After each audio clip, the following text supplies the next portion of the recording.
Hey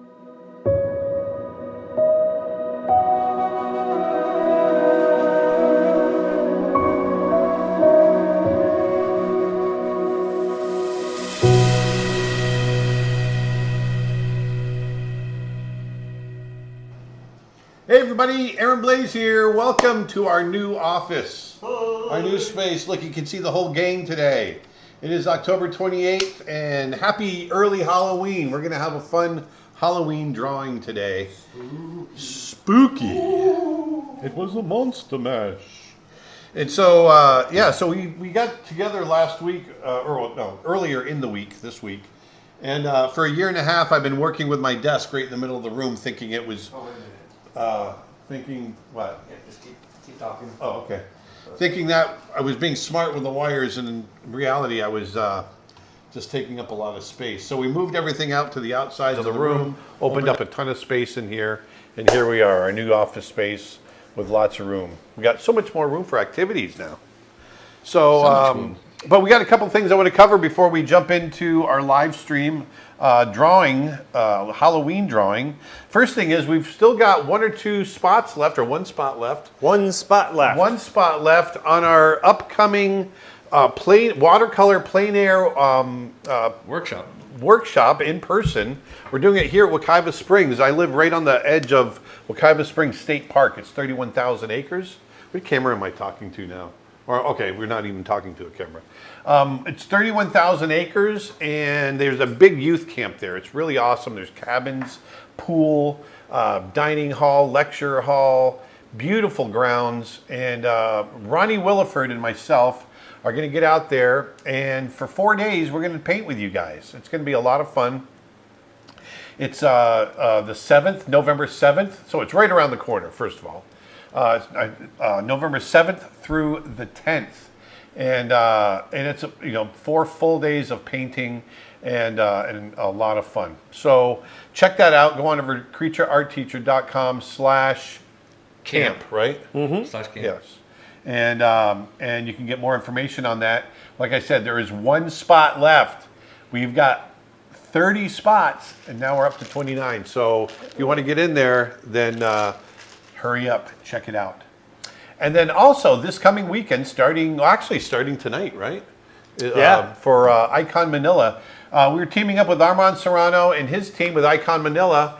Creature Art Teacher and Icon Manila are getting together, and we're doing some fun stuff starting tonight. Do you want to cover some of the times and stuff, Nick? Yeah, actually, everything starts head. tonight at 6:30 p.m. Pacific time. Pacific, so that's 9:30 for us. 9:30 Eastern time, so that's going to be late for some people in Europe and what have you. This is geared more towards the Asian community out in the Philippines and all that. But, for those of you on the West Coast or people that want to stay up late, it's only about 2 hours. They're basically going to be sessions with 2 artists, 2 sessions each night with 2 artists, so an hour each. So I'm going to be hosting today, and basically you're going to end up hearing me ask the artists questions as they draw and talk about life. And tomorrow is going to be Aaron and Rich Moore, who's the director of Wreck-It Ralph. They're going to be on like a panel together. And Zootopia, co-director of Zootopia. Co-director. And you can learn more about that at iconmanila.org. It's a free event. It's free, right? Yeah. So that's the other great thing about this. It's free. I'm not sure. Are they recording them so they can pull them up later? I do not know, but they're going to be broadcasting it through Zoom, YouTube, and Facebook Live. I would imagine they're going to be recorded, but don't quote me on that. So, and also, as always, my book is available. I don't know if you have a slide available for the book, Dustin. But we've got a brand new volume 2 that you can pre-order right now. And the first 500 orders are guaranteed a signature. So go on over to creatureartteacher.com/books and you can get more information about my new book coming out. And if you haven't gotten any books yet, check out my volume 1 and my 100 drawings. Those are available. And we've got some plans for other books coming up as well, including a book on my sketchbooks and maybe some of our lessons as well. So we've got a bunch of books kind of in the works down the road. But Also, if you use code USA Books at checkout, you get free US shipping. Oh, So- that's very If you're in important. the U.S., you get Yeah. free shipping with that code. Yep. So, well, there you go. And just to let you know, we're getting very low on our Volume 1 edition. Yep. So we're down to about 150 books left, which sounds like a lot, but out of 4,000 or whatever it was that we started with, they're going pretty quick. And So Stephanie's go wondering check real that quick, out. what's the wait time on Volume 2? Right now, June-ish, I think? well, we're June or July? expecting it to start shipping in the second quarter of next year. So that's so the- June-ish. basically. Yeah, at the latest. Yep. Somewhere in there. That's the goal. That's the goal. It could change. So, but that's what we're looking at. We're not anticipating the same shipping delays that we had last year with COVID and all Yeah, that. so stuff, I mean, one of the reasons, just to be quite honest and completely transparent, one of the reasons we do pre-orders is that it helps us kind of fund the order and get the ball rolling, for the full order. And so, if you're willing to wait a little bit, then it really helps us out in order to get the books printed. If she says she already orders, was just wondering about the wait time. Gotcha. Should be Gotcha. June at the latest. Hopefully sooner, actually, but we're kind of working on all that now. So Yeah. It's all in the works. So, it wasn't last There's year. We've also got one more thing to announce: the Halloween sale. oh yeah. Oh, This is our yeah. Sorry about that. This I is our completely biggest forgot. Halloween sale we've ever done, actually. Everything on the website is 50% off or more. That's all of the animation tutorials, brushes, photo packs, art 60% lessons. off. Yeah, hold on. Everything's 50% off or more, with some stuff being up to 60% off. So, Oh, yeah. yeah. I should have kept my mouth shut. Including, because it's Halloween, Tony Cipriano's Making Monsters in ZBrush course is one of the ones that's 60% off. So Nice. I figured, hey, All right. learn to sculpt Tony a werewolf. Cipriano.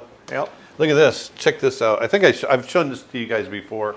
But in Tony Cipriano's ZBrush course, How to Sculpt in ZBrush, he takes you through and shows you how to make this sculpture in ZBrush. And Tony was nice enough to print it out for me.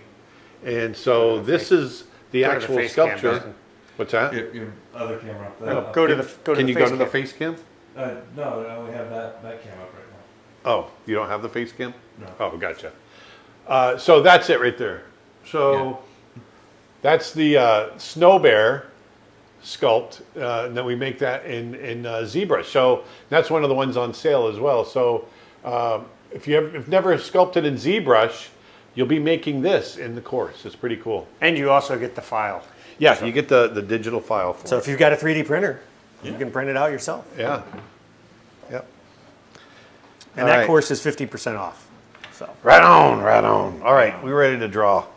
So a couple years ago, I did last year's Halloween image wasn't that great. I'm not crazy about it. But one I really liked, and what did we do last year? I don't even remember. it was like this ghost looking, it wasn't that good. But we did 2 years, I guess it was 2 years ago, right? We did the zombie bear, or maybe 3 years ago. Was that 3? May have been 3. Anyway, doesn't matter. We did the zombie bear, and that was a lot of fun. Let me pull it up real quick for those of you that don't remember. File, open. Martin's asking for a skeleton spider fin. I've already got an idea what I want to do. Halloween zombie bear. Oh, yeah, speaking of which, you're pulling up the image. Yeah. That's available as a limited edition signed and numbered print Yeah. on the website. We made that Today. available yesterday for Halloween. So if you go to creatureartteacher.com/prints, you can order that. We had a lot of people request that, so I figured Halloween was a good time to put it out. Yes, so there it is, our zombie bear. That was a lot of fun to do. It's really out of my wheelhouse. I don't normally do grotesque, scary stuff, but I had a blast doing it, playing with the lighting and all that kind of stuff. So I thought, in the same kind of spirit as this one, I want to do another in a zombie animal series. So I want to do a zombie lion. A zombie lion. I'm not lying. A Zomblion. A Zomblian. A Zomblian. There you go. A Zion? Zomblian. So, 18 by 24, is that pretty much we can Yeah. make that a standard. So let's make it 18 by 24. 24 by 18. There we go. Someone asked, are we past the 500 mark on the Volume 2 book? No, we're not. That's why we're still mentioning the first 500 people get a signed copy. So still plenty of time. Get in there and order your book today. CreatureArtTeacher.com/books. So here we go. So I'm going to do this. And what I've got, I pulled up some of an image that Dustin photographed while we were in, come on, where we go. Alexis says, hopefully the zombie lion will be available as well. I'd love to put it with the zombie bear. Yes, on my we wall. will make Zombie Lion available as well. Assuming you don't screw up the drawing. Exactly. I love this image in the rain, the palette. I definitely want to use this as a little bit of inspiration. I'm going to completely change it, but I like the image. I wanted to show you some of the other ones that are in here. By the way, can That's everybody another one. hear Dustin and I? Well, we're trying the new mic setup, so Yes. You do a zombie warthog. a zombie warthog. No, I'm doing a zombie lion, so I'm just kidding. But these are some of Dustin's images. They're really great. Just thought I'd show you. Look at this one of the ground hornbill pulling a snake out of the tree. I always thought that one was really great. We watched him pull it right out, just like that. Very, very cool stuff. This was another one that I thought was really good right here. Just pretty gory. Yeah. Yeah, all of these ones here are. That one would have all made a my good keepers that Halloween one as well. What's that? Yeah, all of these ones here are all my personal keepers I'm seeing, and a lot of them are Yeah. on my Instagram. Yes, Dustin exactly. _Blaze. That's some good leopard. YouTube question, Aaron. This is from Volrisha or Volforisha. Hey, Aaron, I have a very important question that keeps me up at night. Keeps you up at night. Wow, that is Wow, important. that's- In The Lion King, why do the lions have yellow eyeballs while Timon, Zazu, and the others all have white ones? Because lions basically have amber eyes, and they wanted to keep them human looking, but not too human looking, so they gave them amber eyes. That's why. And someone asked, do we ship outside the U.S. to Europe? Yes, we do. Every day. Yes, we do. All right, so I'm not quite ship sure. I'm worldwide. using this one as reference and as inspiration. I'm not quite sure what I'm going to do yet. And it's funny because I've been animating so much. I haven't been doing much digital painting, so I'm going to be a little rusty maybe.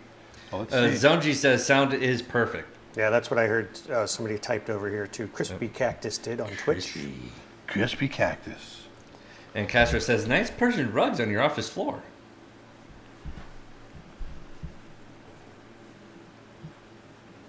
Yeah, the one advantage to this setup, Aaron, or disadvantage is you can't keep the office cluttered anymore if it's going to be on camera.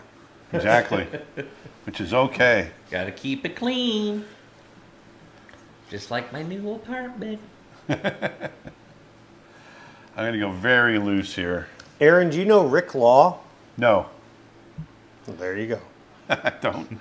I don't know Rick Law.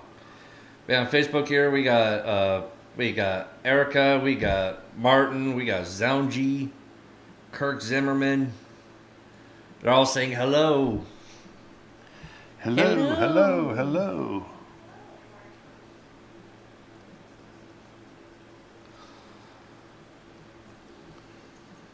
There were a few questions that were made earlier.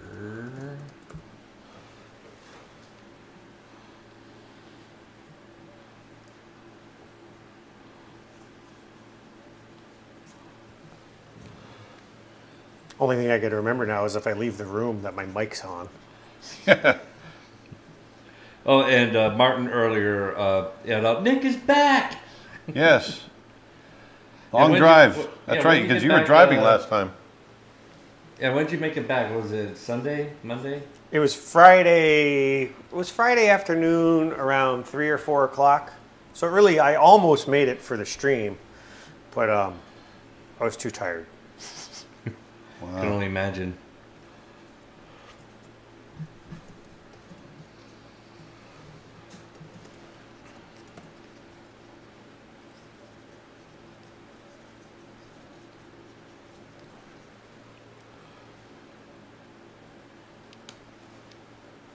Alexandra says, I got the Art of Aaron Blaze Volume 1 book. Tons of inspiration. Love it. Now I need to get Volume 2. Yeah, we actually intentionally held back a lot of good art for Volume 2. Aaron's got... I think we could easily do 3 volumes if we wanted to. Well, if we keep creating imagery, Yeah, but I mean, I think way we're doing it, even just with the back catalog, I think we've got enough to do 3 volumes. But oh yeah, we wanted to, we didn't want it to be like all the best stuff is in Volume 1 and then Volume 2 is just the afterthought stuff. So there's a lot of good drawings, like the cover image, for instance. I love that painting. so I'm just kind of scribbling in here.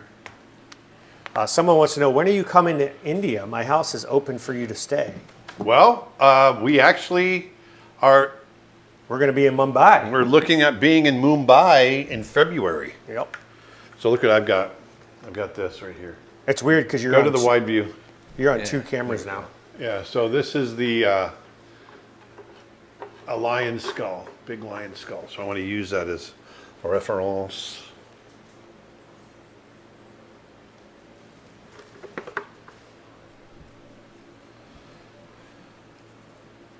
We are going to Mumbai in February, and we are most likely going to Tasmania in March.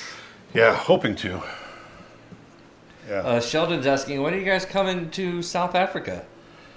That's a place we've been trying to get for years. Yeah, we've.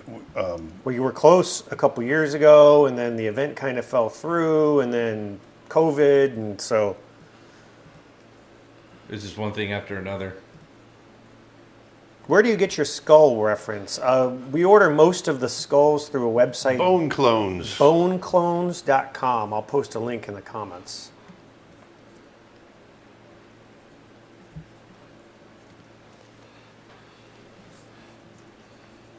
So I'm just really scribbling in right now, finding what I think might work.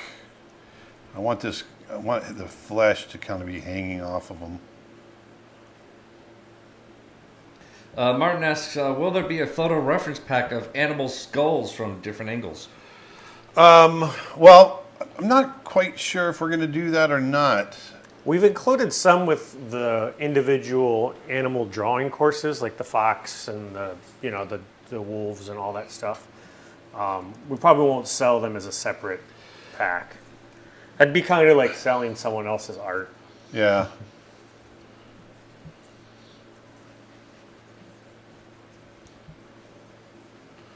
I want it to be raining.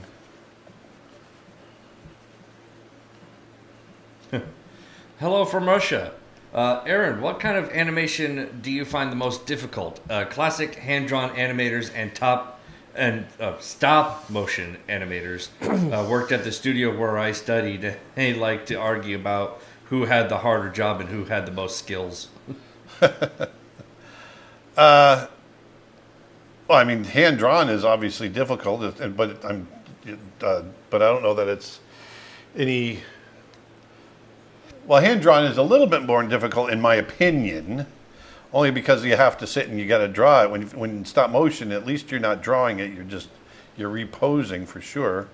But you got to build the model and all that, so there's that for sure. But yeah, that's a hard one. That's a good question.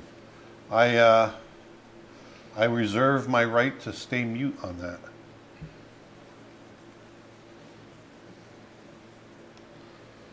Are you ever going to come to Ireland? Well, we were in Ireland a couple of years ago. 2019. Yeah, and we'd love to get back to Ireland again. Yes, we will be back again at some point.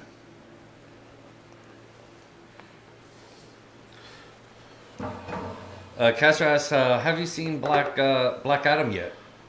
No, I have not. Steve saw it. He said it was okay. It got bad reviews. He said it was okay. It's not bad, but it's just nothing you wouldn't expect. They're just like almost every other DC film. Yeah, just kind of meh. Ryan asked, do you have any advice for organizing animal photos? I've ended up with hundreds of folders and it's all a mess. How does Dustin organize photos? By species? Yeah, what I do when we do our trips is I do it by day and by species. So that way we know, okay, this was the first day of the trip, and then within each folder, here's lions, zebras, whatever. Yeah, what I tend to do is on the spot, like say when we were in Africa, I would like what Nick would do. I would organize it by day, and sometimes even organize it by which camera that I used, if I used multiple cameras. And then after editing them back at home, then I would organize them based on species. And then once I organize them into species, I then renumber all of the photos one by one. And so that way I get a proper count on how many photos of that species I have in that inventory. So somebody's saying, Aaron, that, oh, it looks like Scar's having a bad day. You should, what kind of bird is Zazu? Hornbill. You should do just like standing next to him, a complete skeleton hornbill. That's a good idea. I want to fill this. I don't want him just to be sitting there. And actually, Tanasi says, kind of looks like my friend Scar. Yeah, if you make him full body, then you could totally do that next to him, like a little. Yeah. But you want the close up. I do kind of. But let me. Fabio says, I love the new studio setup. It is quite nice. It was kind of a no-brainer once it came together. We were like, why didn't we do this before? Yeah, I know. It was just ridiculous. Kirk asks, any big plans for Halloween this year? No, not this year. For me, anyway. Brian on Twitch asks, if you were not an artist, what would you be? Musician. Or a hobo. Have you ever drawn zebras? Yes. Many. I've drawn many, many zebras. You've even done paintings of them. You animated zebras too in Lion King, didn't you? No, I didn't. I actually animated when they're riding Oh, the ostriches. the Sorry, ostriches. Yeah, I designed the ostriches and animated them.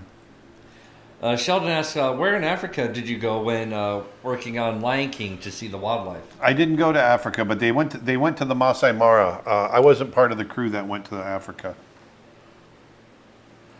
I was just a lowly animator. Stacy says, come back to Chester Zoo in England. Yeah, Chester Zoo's still alive, right? Because they saved it. Yeah, they raised a whole bunch of money and saved it. It almost shut down during COVID.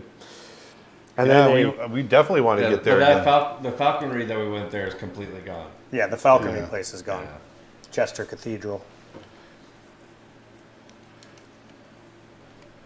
The only problem with the webcam, Aaron, is you lean in so much, you're basically just cropping your face. It's like, Oh, you know why? Because it's not sitting right.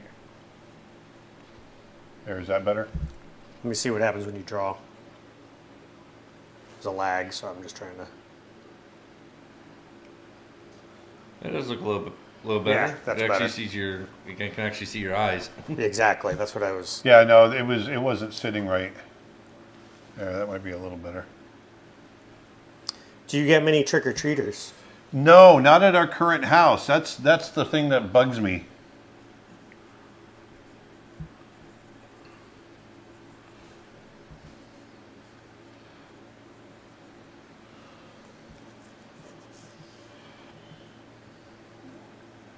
Have you ever watched Coco, and did you like it?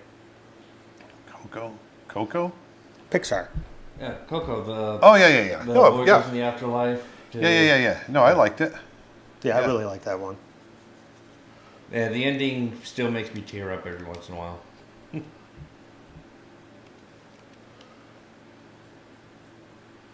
I like having the. Kids still trick-or-treat? Yes, they do. Oh yeah. What do you want to see in the Congo if you decide to go there, Aaron? A dinosaur. Dinosaur. When I was a kid, I was convinced. I was really into cryptozoology. I was convinced that there's still dinosaurs there that hadn't been discovered yet, like Lost World. Gabby just hopped on and said good morning and Gabster. goodbye.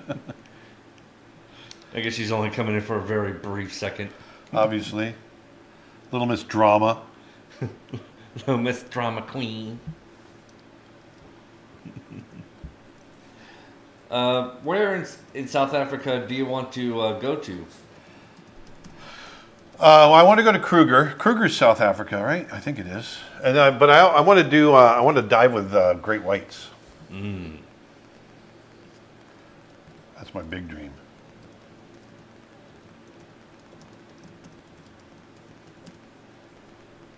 I'll just get myself one of those camera shells and I'll hop in the tank with you. There you go. Well, I want to. Nick had a great idea because you can draw underwater if you have the right materials, and I want to draw great whites from life and record it, make a video out of it.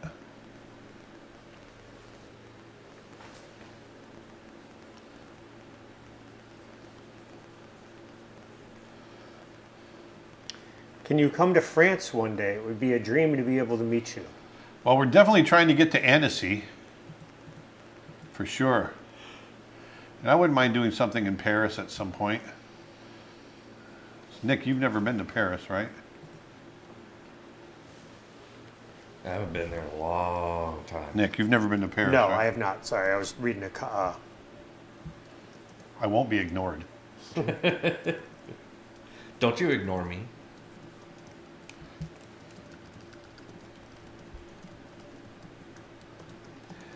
Castro asks, which animators do you look up to, Aaron, alive or dead? Milt Kahl, Glenn Keane, Mark Henn, Eric Goldberg, James Baxter, Sandro Cluso.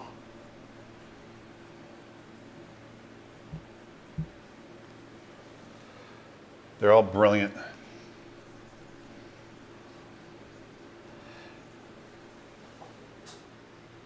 Frank Thomas, Ollie Johnston.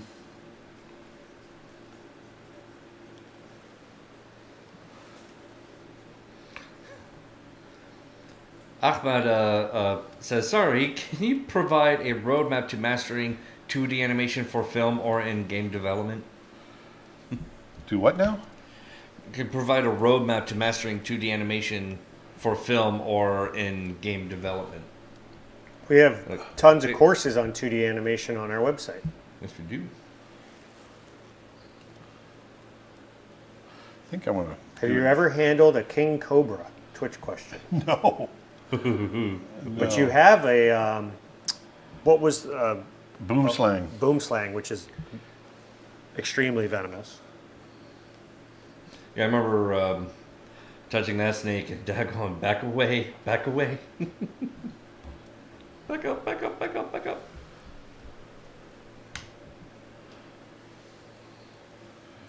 Zombie tiger, zombie lion. What Kinda else? feel like I want to what know else it's- do you want to draw for Halloween? This will probably be it. This about I was gonna say this is gonna be it. Do you know Will Finn? I do know Will Finn. Yes.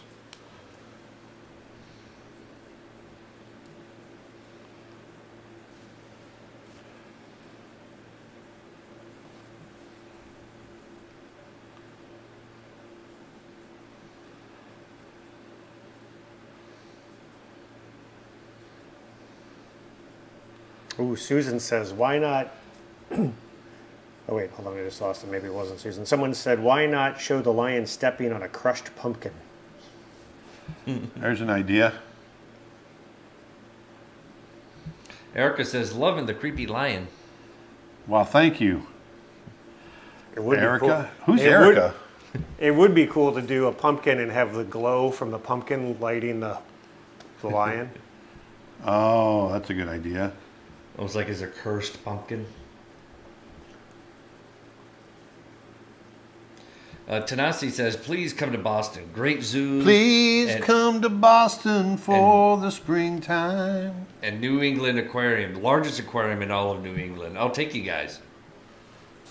Do you know Tony Bancroft? That loser? I know Tony Bancroft very well. He's awesome. Yeah, we worked. I was one of the supervising animators on Mulan. He was one of the directors of Mulan. And actually, we started at Disney the same day together. Tony and Tom and I, among others. Do you have any tips for drawing household cats? You know, actually have a understand the anatomy. You actually have a video on that on your I YouTube do, channel. yeah. I did a video on that on YouTube. On the YouTube. Do you know Dave Prooksma at Yes. Disney? Yeah, Dave Prooksma did Mrs. Potts and Chip in Beauty and the Beast. I wonder if I'm getting a little too weird with the nose by having it rotted away on half of it. Gabby says next time we have a workshop, can you do an aquarium day? That would be magical. Magical. That actually would be awesome. That would be cool.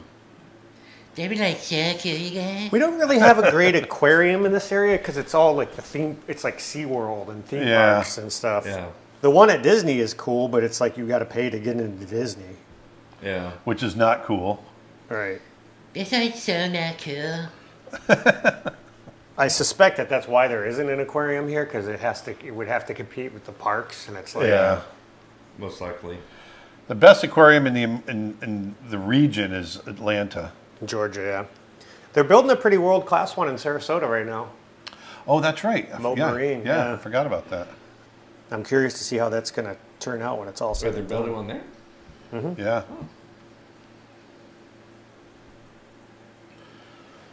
Okay.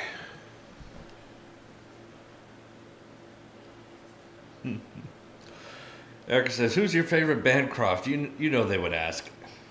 Yeah, I know. They always do. And Their also mother? Erica says New Orleans has a great aquarium, and so does Atlanta. I met their mother. I like her the best. Huh? I said I met their mother. I like her the best.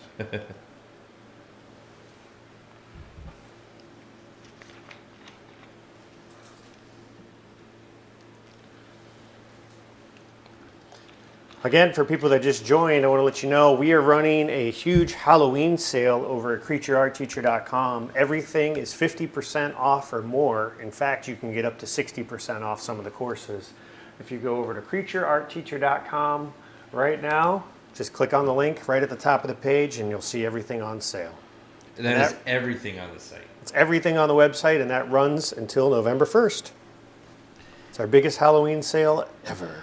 Ever. Oh my god.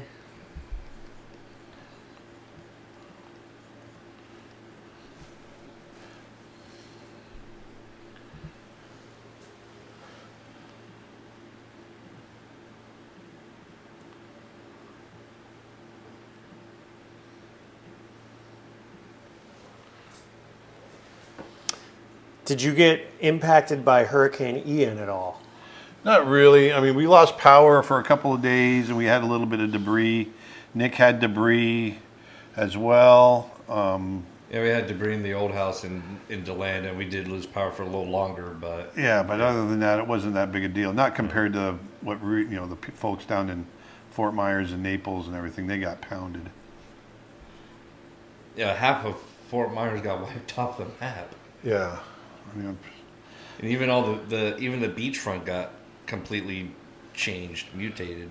yeah, it's just horrible what happened to them. What tips did Mark Henn and Glenn Keane teach you? It's too many to list. Everything I know about animation I learned through Mark and Glenn. One of the great things I learned from Mark was expression, simplifying the expression. That was huge. Have you seen the new Cabinet of Curiosities series on Netflix? I watched the first episode and enjoyed it. There's some very cool monster designs. Yeah, I've seen 2 episodes, and I like it. That's Guillermo. Yeah, Guillermo del Toro. Yeah, his monster movies always have great designs.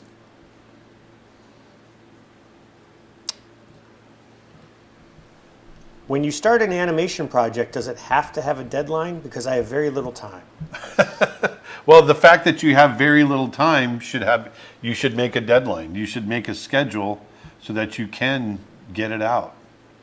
I mean, Nick and I have been trying to get Snow Bear done for years now, and it wasn't until we actually just sat down and made a schedule that we've been able to get rolling on it. So it's my recommendation that you do give yourself a deadline, make yourself a schedule, and try as much as you can to stick to it. Absolutely. Absolutely.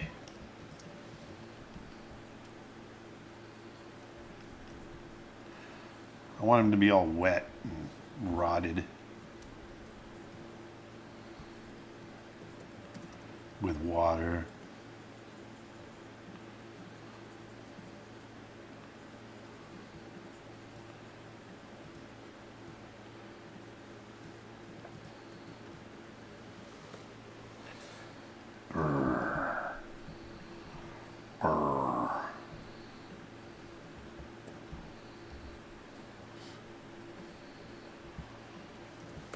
See, this is a case where it really pays to know the anatomy and bone structure of your subject matter so that you can create something like this, so that I can create something like this. If I didn't know the proper anatomy, I wouldn't be able to do this. What's your favorite part of the drawing process? I think finding it, like that, the really loose version that I just did, and this design, I guess it's the design process too. But finding that design is a lot of fun. It's really hard, but it's fun. And then Susan asks, how do you know when it's time to draw on the new layer? I don't know that there's any hard answer for that. It's just whenever it's ready. I mean, Well, you have a process. You I do. do. The underdrawing is one layer. yeah, you can see how if I turn this off, I get very loose and I try to find the rough design like I did here. And remember, I started off with the full body, but I've adjusted the composition so that, see that glowy eye? I basically put it right in the center, kind of a little off center, but it's right in the center line, because I want that to be a real focal point. It's almost like you're shining a light in his face and you're backed up against the ground. And then I just go in and I start to refine it with the details. The artsy zoologist says on YouTube, "Hi from New Zealand, Aaron. Hey. I finally caught another live stream. You recently started following me on Instagram. I'm the art teacher / zoologist, tuning in here with my students this crisp Saturday morning." Oh, fantastic. Nice. Well, it's still Friday here. It's Friday it's funny. Evening Friday afternoon, actually. Yeah. Oh, yeah, it is. Yes. I pride myself on being able to spot where areas are filmed. And we just watched Pearl, that new slasher scary movie. Oh, yeah. It's kind of the prequel to the movie X. Yeah. And it's supposed to take place in Texas. Yeah. So I'm watching it, we're watching it, and I'm like, that's not Texas. There's no way that's Texas. Right. That's Australia. That's somewhere down in Australia. And I was a little bit off. It turned out it was New Zealand. Eucalyptus trees, baby. There's always eucalyptus trees in the background. Who's an artist or person you would like to interview? Living or dead? They didn't specify, so Definitely, there's a couple. John Singer Sargent and Joaquin Sorolla. Both dead, but definitely would want to interview them or study under them. They're my favorite artists.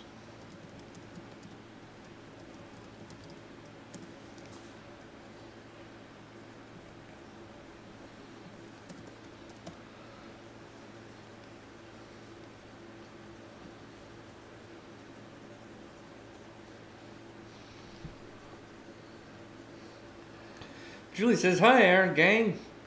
Happy Halloween. What are you dressing up as this year for the kiddies?" An old, overweight animator.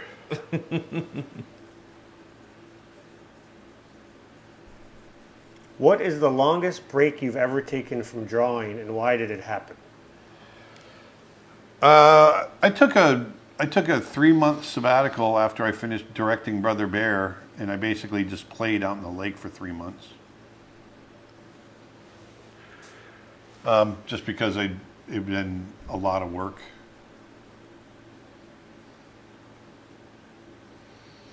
Stephanie asks, do you ever do one-on-one digital painting sessions? No, what you mean with other students? I believe so, yeah. No, I don't. Not really.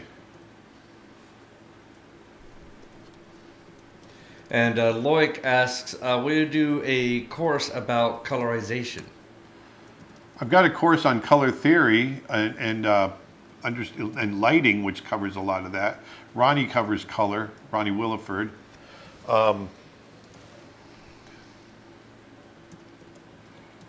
When you say colorization, I'm assuming you're talking about color theory and all of that, which Ronnie covers really well. And then I cover a little bit of color theory in my lighting course. Castro asks, who's Bill Teitla? Bill Teitla was one great animator back in the 30s and 40s at Disney.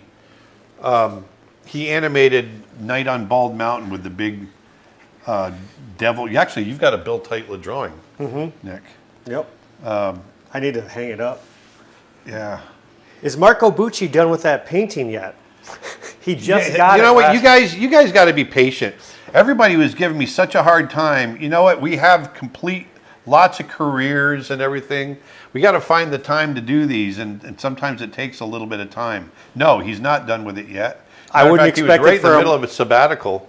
I wouldn't expect it for a couple of months. The Yeah. reality is when 1000 started this, he literally told us there's no deadline. There's no deadline Take as because he long as you knows want. that we have work that I had to wait till I could get to a stopping point on the project I was working on before I could jump over. And man, there were so many nasty, impatient people out there. It'd been like a week, and they were like, "Where the hell's that painting?" I was like, "Sorry, I don't know if I want to do it next time because of that." People just get mean. They're used to getting things now at this very second. Yeah, and I'm not saying the person that asked that is being mean, but you got to be patient. They just got it last week, literally. Patience is a virtue.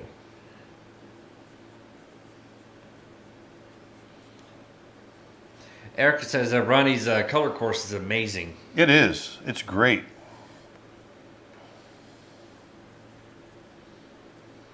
How important, this is from Amy, is multitasking in the animation industry? Extremely. There's so many aspects to making an animated film. And so, as an animator, first of all, it's great to be a multitasker just because of, first of all, you might have to be working on several shots at a time. You got to schedule those shots. You got to work with other animators. There's a lot of different aspects to it. What do you think of Kipto? I love Kipto. If you lived in Africa, where would you want to live in which country? Kenya. No, let me take it back. I don't know enough about the different countries on that continent to give a definitive answer. I've really only spent time in Kenya and a little bit in Tanzania, in Tarangire National Park and in Arusha. I really enjoyed Nairobi. I love Nairobi in Kenya. And I could see myself living there for sure. But once again, I'm not sure that I know enough to give a definitive answer. How can two animators animate in the same scene? How does that work? The character that's dominant in the shot, that animator will go first. Like when I did, Mark Henn and I worked together a lot on Beauty and the Beast and Aladdin, The Lion King. Someone said, "Can you believe it?" Can you believe it? And so we would, whoever is dominant in that shot, that's the person that would start the shot, and they would block in the other character, and then the next person would take over, and basically you're just trading. We trade back and forth. Yeah, the person that asked that question in the same sentence says, "I asked my mentor about it, but he never heard of it in all of his 50 years of work." Because here the animators always draw all the characters in the scene they were given. That's crazy because when I started hearing about digital animation and that's how they did it, I was really surprised at that because I had never heard of it any other way other than an animator doing his own character. You mean in CG? Yeah. Yeah.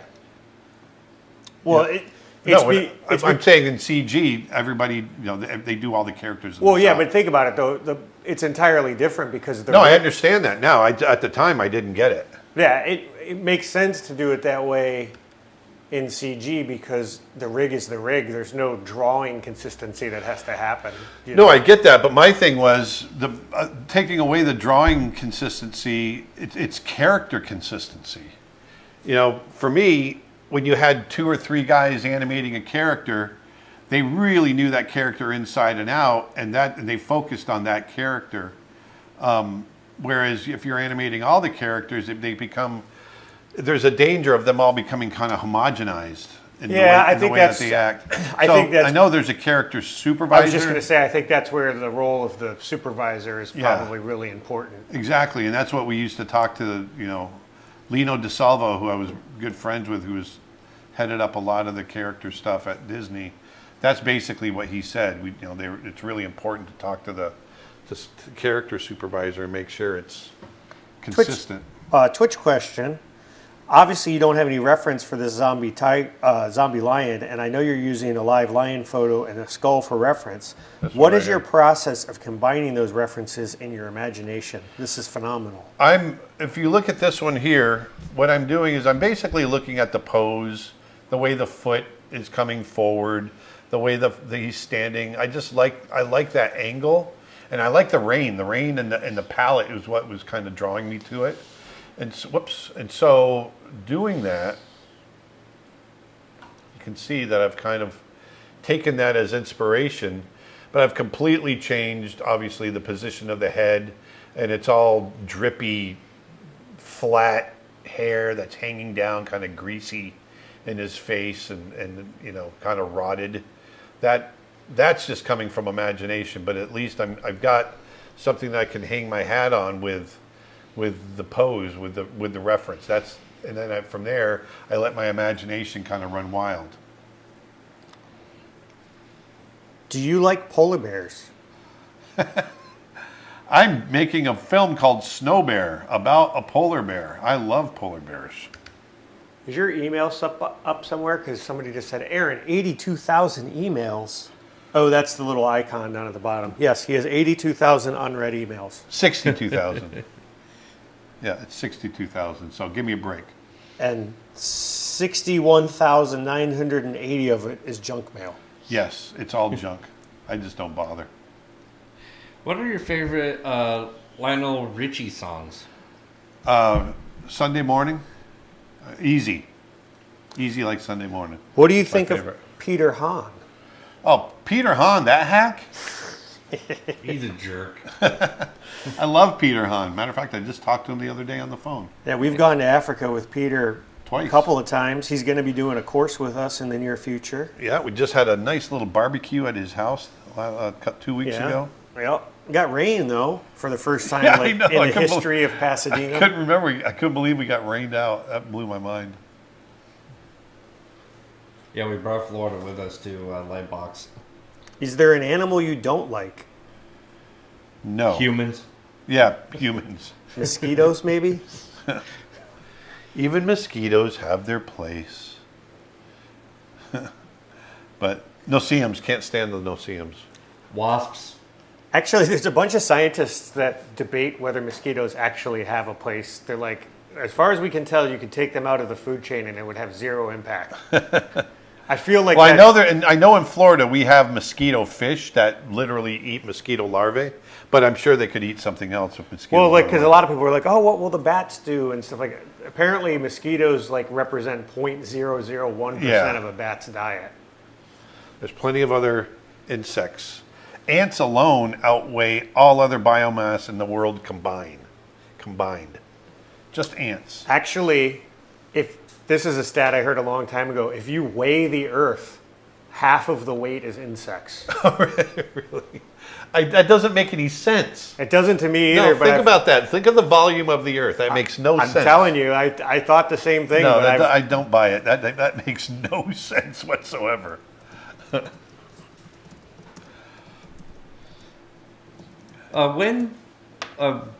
When did the production for Brother Bear start? Was it in '94? November 97. November '97. Yep. And it was after Mulan. Yeah. Yes, right after Mulan.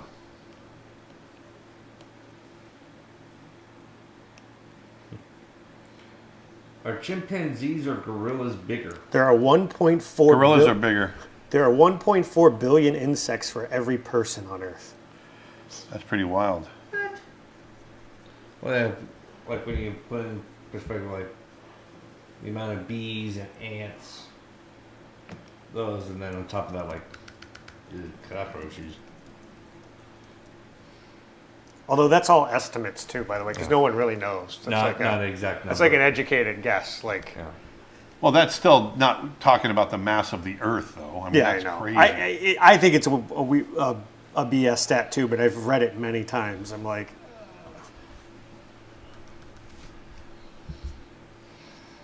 They've talked about like the crust of the Earth, like the and like the ocean and all that. It's the equivalent of the thickness of a skin on an apple, if you're looking at the same proportions. Mm-hmm. And within that skin, so look at the volume of an apple and its skin, and then within the skin, you're saying that or someone's saying that the mass of insects, it's just crazy. That doesn't make any sense.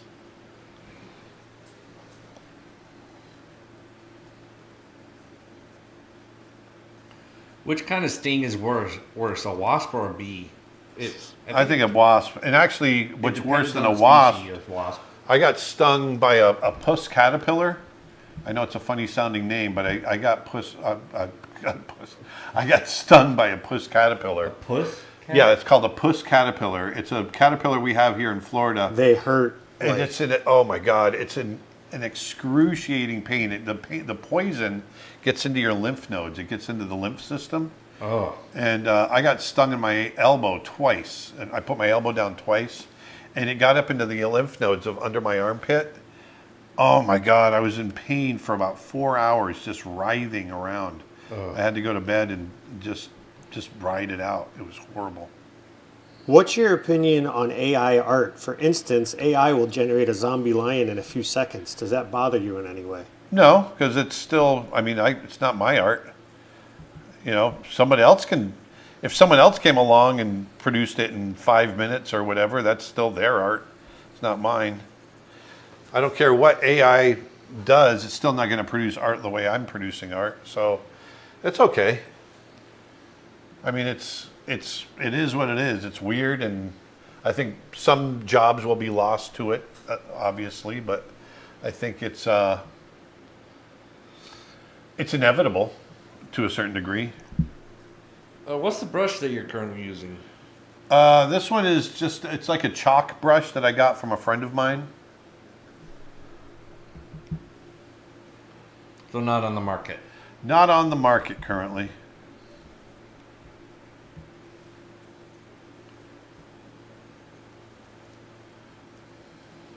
What scenes are your favorites from Peter Pan or Alice in Wonderland? The Anything with the Mad Hatter and the Mad Tea Party, I loved. mustard? Yeah. Don't be silly. I love it. And the Queen of Hearts, I loved. Do you know Atul Panas, a mind-blowing watercolor artist from India based in Dubai? If not, check him out. Don't know him. Speaking of which, I got some information about doing Khaled sent me some information on doing a workshop in Dubai. Nick, Okay, cool. very. It's actually a pretty solid lead. It's pretty cool.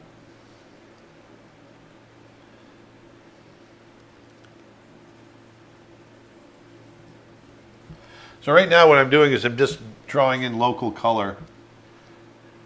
Why does the lion's body look intact and not damaged? His not- ribs are going to be showing. Yeah, you're not there yet. Just give me a minute, people. Just give me a minute. I'm not No, AI. do it now. Push I'm the not button. AI, yeah. Push the art button. Julie says, "Is it just me, or do you have trouble with your Cintiq every time there's an update? Every third update, I lose several days of work fixing it, but I connect mine by the C cable, so I'm not sure if I'd have better luck with a desktop computer with the other cables. Have to keep restarting to get my computer." I don't know. No, we haven't had that problem. I haven't had problems like Sounds that. like a PC issue. Yeah. Question for Aaron. What should I carve on my pumpkin for Halloween this year? Should I do snow bear? Yes, you should. That would be awesome. If you do snow bear, If you do, send it to us. send us a picture.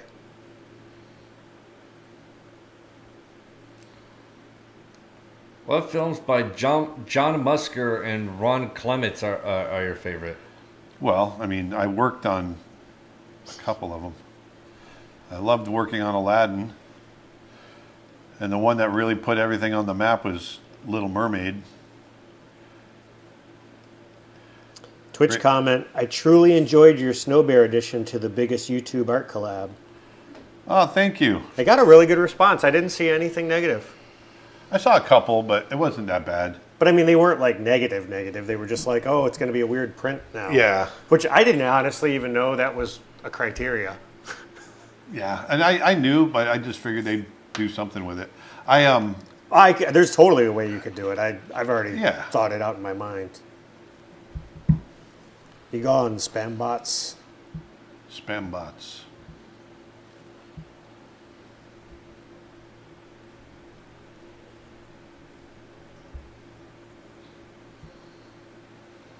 So what I'm doing is I'm just kind of throwing in local color.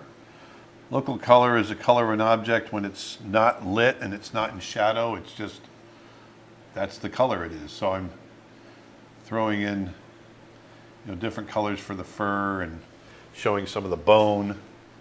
I got your watercolor brushes, but they don't really have a watercolor feel to me. Well, it's more about watercolor texture, right? Because And it's not, I wouldn't call them watercolor brushes. They're wet media brushes. yeah.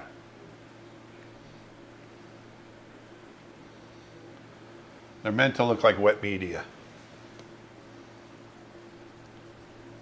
What safaris and national parks in India do you want to go and see?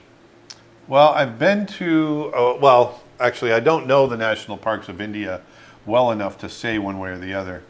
As close as I've gotten to any national parks in India was Chitwan National Park in Nepal, just across the border, and north of India. And I really enjoyed that. You know, I've lived in my neighborhood for 2 years, and I just found out there's a second entrance to the springs. There is? Yeah. North? It's off of Markham Woods, or Markham Road. Yeah, Road. the Yeah. north of you guys, off to the side. Yeah, I never knew there was an entrance there. The only reason I know That's that is weird. because it's been closed since the storm, so they keep posting all these notices That's about how it's... completely random. What made you think of that? Because I just got an alert on my phone. Oh, They're like, the gate was still closed. Be sure to take note of it. Sorry. What layer functions or modes would you use here to make that eye really glow? I'm going to use overlay, color dodge, and multiply for the different blend modes. I'm going really loose right now just to get kind of a Melissa sense. says that I should be a voice actor for cartoon characters. I did do scratch voices for Dad's Project Tembo back in the day. You did, yeah. You did a good job too. I did struggle a little bit, like I was a deer in headlights at that You moment. did all right. Everybody struggles a little bit.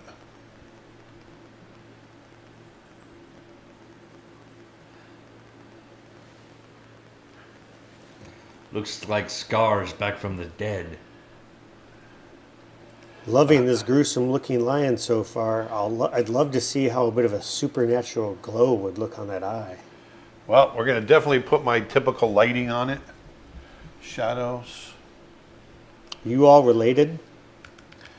You, me, and Dustin? Yeah. Yes, we are. We're all related.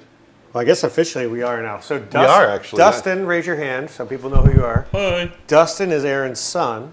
Yeah. Aaron and I Nick is my business partner, but also, were now brother-in-laws because we are married to sisters. yeah, we're related through marriage. Yeah. His wife and my wife are sisters. So there you go. Yes, we're all related.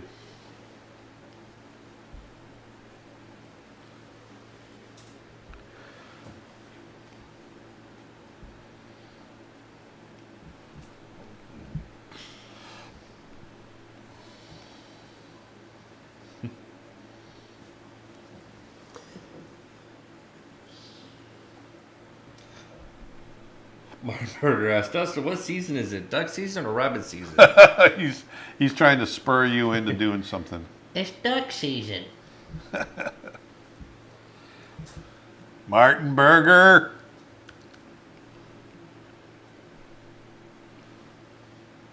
Curse you, Martin Burger. Which animals did you see the most, and which did you see the least in the Masai Mara? The animal I saw the least in the Masai Mara would be a dormouse. Dormouse. Yeah, I saw that one the least. Also, I didn't see any domestic pigs. I saw no house cats. I did not see a guinea pig. We didn't see a rhino. Didn't see a rhino. Yeah. The one we saw the most is definitely zebra. Yeah. You always see zebras the most. Zebra and are wildebeest. everywhere. Yeah. Any I didn't tips, see kangaroos. any tips or advice for concept artists looking to get into the animation or film industry? Put together a portfolio, obviously geared toward whatever subject matter you want to do, whether it's prop design, character design, environmental design, all of that. If you're concept art or visual development, I always tell people too, remember you're developing the entire world, not just the characters in it. So Yeah, remember you need diversity. You yeah, need diversity props, of style. buildings, all that stuff.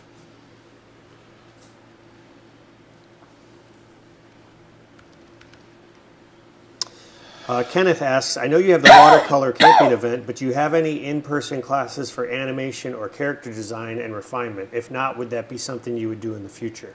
Yeah, it is something we would do in the future. We've talked about doing something like that. No,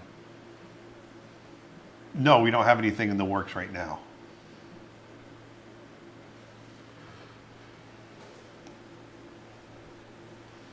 A first-time viewer on Twitch says, I'm very impressed with your work. This is very cool to watch the process.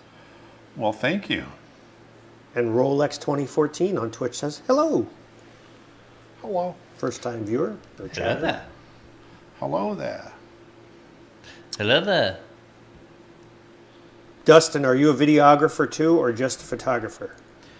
I'm a videographer as well. Like I help set up the cameras for the courses. Well, you film for us on some of our YouTube videos, and like, Yeah. you know, Yeah, you've, I've done some of those, and I did all the filming or most of the filming for the Lightbox event. So all the footage that they saw on the Lightbox reel that we released. What was it, last week? Mm-hmm. That was all my stuff. Yeah, definitely more photography than Yeah. video. Like but, I can do no. film. I can do film, but my specialty is towards photography. Justin on YouTube asks, hey Aaron, since leaving Disney, do you still keep up with and watch their recent animated films? And if so, what do you think of them? Yeah, I do watch them, and I love. To me, they're like any other films we did. They're all some I like better than others, but in general, I love them all. You know, Disney's got a nice system for the way they make their films, and you know they put out good stuff. Georgie says, doing a pumpkin is still a great idea. Don't forget about that. Oh yeah, I got to figure out where I'm going Yep. to put it. I have to say, when it comes to animated features. The one that still blows me away is Klaus on Netflix. Did you care for water, Aaron? Sure. Thank you. Dustin? Oh, no, thank you. Actually, I gotta grab myself a root beer in a minute.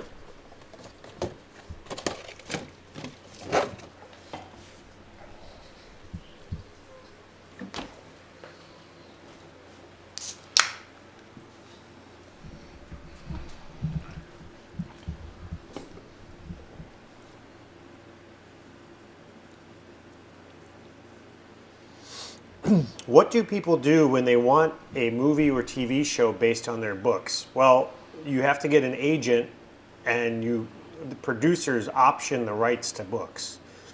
That's a whole cottage industry in and of itself. Yep. That it is. Would you consider Moana, Encanto, and Frozen as musicals? Of course. Yeah, because they have musical numbers in them.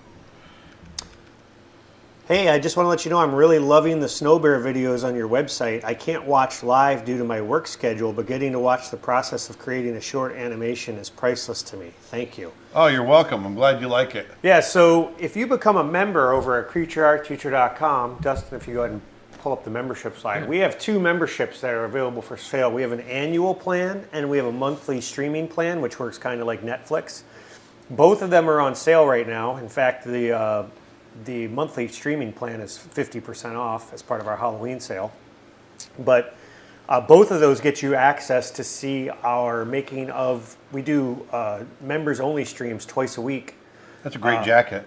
as part of our members only. You threw me off there. Members only. We do members only streams twice a week where Aaron models jackets. No, we do streams twice a week where he's making Snow Bear in real time. So if you become a member over on our website and sign up, you can see that process. One more time. If you like these streams, you'll love those streams. And also, it's a much smaller, It's a little more intimate. community, so it's a lot easier to get questions through. And also, it's a lot more laid back. It feels like.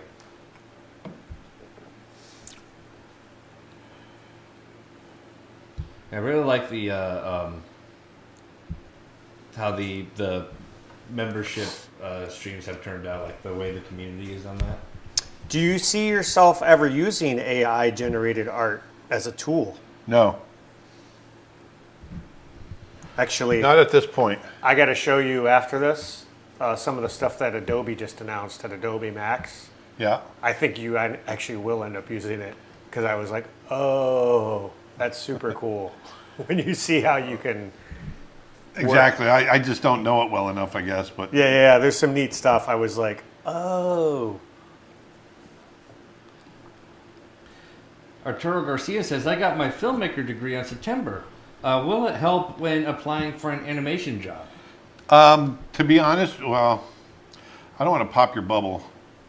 A degree doesn't really matter in animation. It really doesn't. It does if you're coming internationally to trying to get work in the United States. There is a point to that. Yeah, but it really comes down to whether or not your ability is, how good is your ability. We never once ever looked to see if someone had a degree, and I was part of the review board at Disney. It all came down to, it's not like a lawyer, where you have to understand, a lot of law and precedent and all that sort of thing. It comes down to ability. And It all really depends on what you're... I wish I could tell you that a degree is really important, but it's very, very secondary to just the ability to create.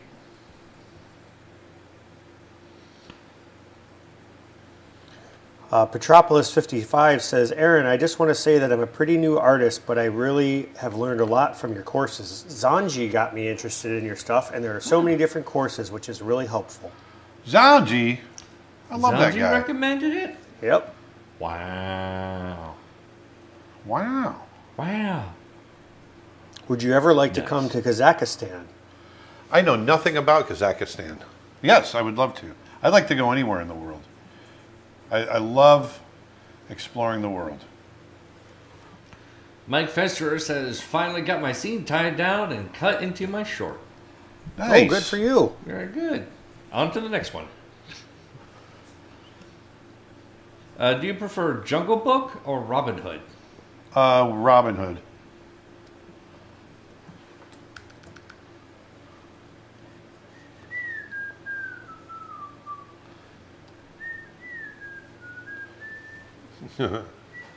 Nick, what's your favorite work experience with Creature Art Teacher? Let's see. Living in the closet for so many years? Yeah. Jesus.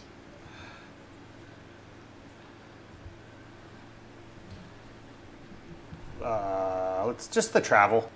I think the travel's pretty cool. I mean, Yeah. Aaron and I have been to, 27 countries together we counted? Or 17? Not together, but 17 countries together. Yeah, 17, something like that. Yeah.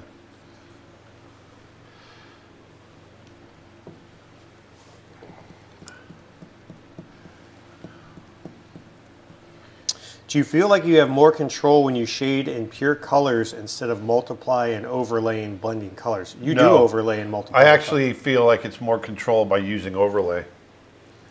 And then I go in and add the color on top. Because by using overlay, I can really just focus on the light pattern and shape without having to worry about using the right color.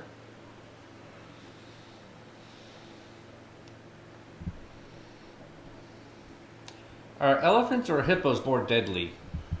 Hippos. Hippos. They're very, very territorial. Hippos are way more deadly. Yep. Ryan asks, hey Aaron, are all wild lions tracked and monitored? Like, do the officials typically know where the lions are? No, not all lions. Nope. They have a pretty big migratory range, actually. Yeah.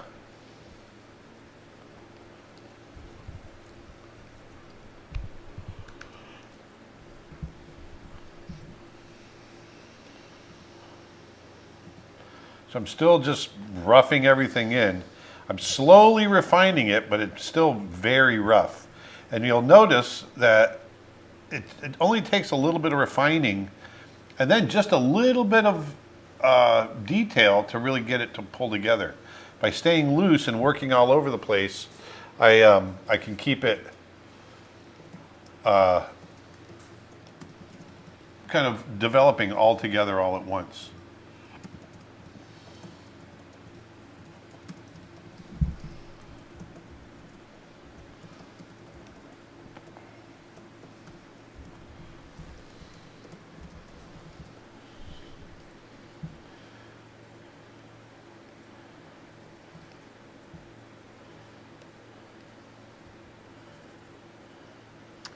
Aaron, I'm having a Disney birthday cake. I'm putting Brother Bear to represent you, Captain John Silver to represent Glenn Keane, and the Genie to represent Eric Goldberg, all my favorite animators. Oh, nice. Thank you. Well, happy birthday. What's their name? Fun Film Animations. Hey, happy birthday, Fun Film Animations. Sarah says, what is your preferred drawing program? I'm using Corel Painter at the moment. It's the first program I am trying. I am typically a traditional media artist. What is my, say that again, I'm sorry. What's your favorite drawing program? They're Photoshop. They're using Corel Painter and they're Yeah. just switching over from. I'm just used to Photoshop. Do you use Painter? Painter works great. Yeah, I've used Painter. I've used all of them. I'm not all of them. I've used a lot of them, but I'm just used to, whatever I'm used to, that's basically what I'm most comfortable with. That's going to be my favorite. Want to let people know that we still have one spot left for our upcoming plein air watercolor workshop with Aaron Blaze and Ronnie Williford. If you go to creatureartteacher.com/camp, you can learn more. It's going to be a lot of fun. It's 4 days and 4 nights of painting, camping. We're going to have movies. We're going to have lectures and demos. It's going to be a blast. Did you say Ronnie Williford? That's did. what I was just going to say. Yeah. Williford. Ronnie Williford? You can't get nothing. We don't let anything get by on this. If you mess up, we pounce. Oh yeah. Pounce like lions. Zombie lions. Turo talking about what you guys mentioned about the migrations. Says, I just lost it. Says, dang it! Now I imagine a pride of lions spreading their arms and flapping away in the air to migrate. should make that as an animation. Twitch question: have you ever tried any fiber arts like crochet, knitting, or needle felting? I really appreciate your art streams. No, I haven't tried that. I remember doing needlepoint when I was a kid. What kind of was that? Needlepoint? Needlepoint? Yeah. Oh, knitting? No, knitting is different. What's needlepoint? Needlepoint is like making little stitches That make a drawing. that make an image. Okay.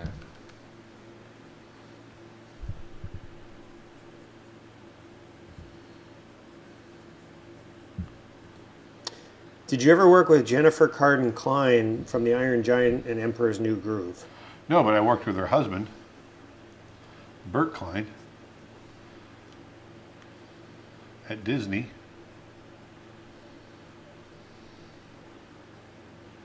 Actually, we just messaged, Jennifer and I just messaged each other not too long ago. Mythical Kitty says, great, now I have the Robin Hood music stuck in my head. That was what Dustin was trying to do. Yeah, earworm. Twitch question, do you like drawing digitally or on paper more? I don't have a preference. I love them both. It depends on what I'm in the mood for. And what's most convenient? Yeah.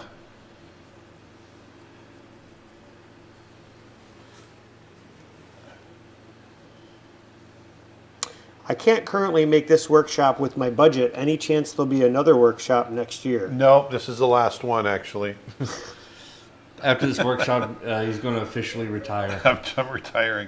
No, of course we're do more. It might not be the same thing. It might be, we might do this one again. We might not. We're going to see how it goes. And,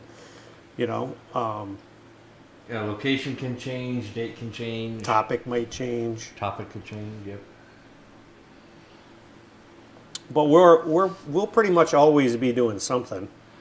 Yeah, we're talking about doing a live event here in Orlando, hopefully maybe this winter, where it's more lecture-based, convention, conference kind of based. Not a big thing like Lightbox, right? No, not like Lightbox, but something, with maybe 5 or 6 different artists that we'll bring in and do it here in Orlando. Speaking of 5 or 6 different artists, tonight we're starting Icon Manila with our good friend Armand Serrano. You can go to iconmanila.org to learn more. Dustin, the slide? Icon Manila? Yes.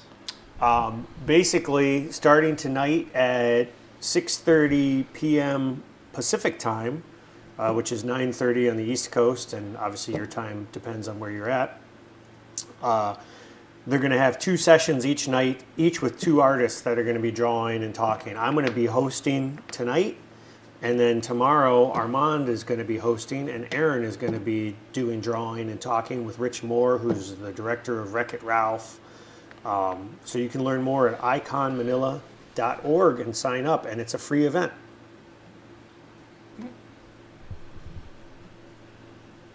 Mario says, Aaron, we are always asking you questions.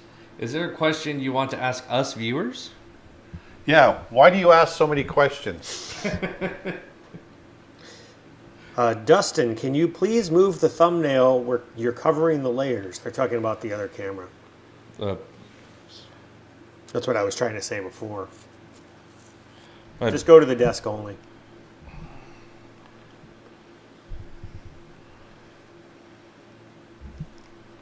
Oh, they couldn't see the layers?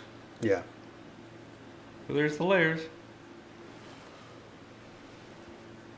So what I'm doing here is I'm kind of going over some of the, I'm creating a layer on top, and I'm starting to refine it now, adding some detail with reflected light. I'm getting a cool reflected light, like it's almost like moonlight in the background that I'll get into the shadows here.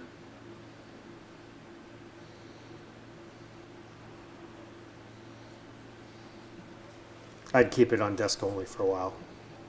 Dustin.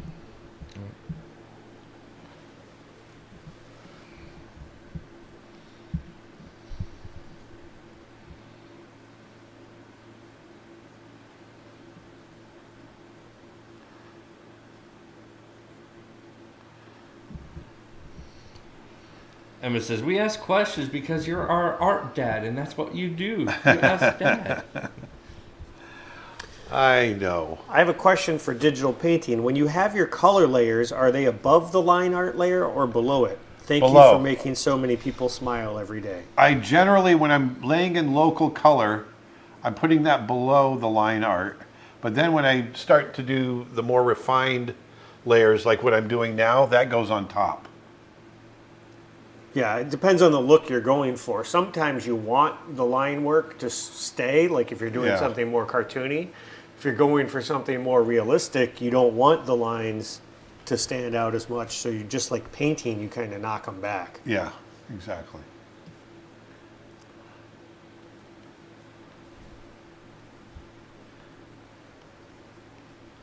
Have you seen a giant anteater? I've seen them in zoos. I've never seen them in the wild. One of the things I'd love to see in South America. Are they dangerous? No, they're not. They're not that dangerous. No. They've got some pretty massive claws. They could probably claw the heck out of you. No, but they use that mainly to dig a hole. Yeah, but if you decide you want to mess with them, I'm sure they could Oh yeah, use them as they're good defense defense as well. weapons. If a breakdown is like a middle drawing position, so for instance, if a pendulum swings, it's at the middle point. What is the difference between an in-between and a breakdown? A break. Well, the keys. Let's say. Let's just go to the pendulum example that you're using. The two keys would be the two extreme positions where the swing is happening. There's a extreme position on one side, and there's an extreme position on the other where the swing is happening. The breakdown is that middle, and actually you could say that's a key as well. But the breakdown is that middle position in between. It's not, that middle position doesn't really define the full extent of the movement, but it does define the range and the arc of the movement. So that's going to be more of a breakdown. Then the in-betweens are the ones that fill in the gap in there. It can get just a matter of opinion a lot of times on what constitutes an in-between and what constitutes a breakdown. Keys are pretty straightforward. I just posted a link in the comments for everybody, but if you don't know, and say you're new to our lessons or are new to our channel, over at creatureartteacher.com, we have over 600 hours of art lessons and animation tutorials, digital painting, watercolor painting, oil painting, all sorts of courses, storyboarding. And this weekend, everything is 50% off or more as part of our Halloween sale, which is this is our biggest Halloween sale we've ever done. So head on over there and check it out, creatureartteacher.com. CreatureArtTeacher.com. And everything is available a la carte or as a membership plan, whatever works best for you. The membership is the best value. For one price once a year, you get our entire lineup.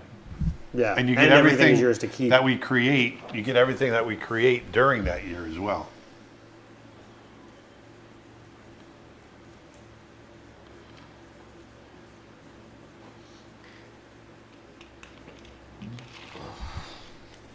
Vedanta just hopped in. But Danta, She just went in all caps. OMG! I think she's talking about the zombified lion.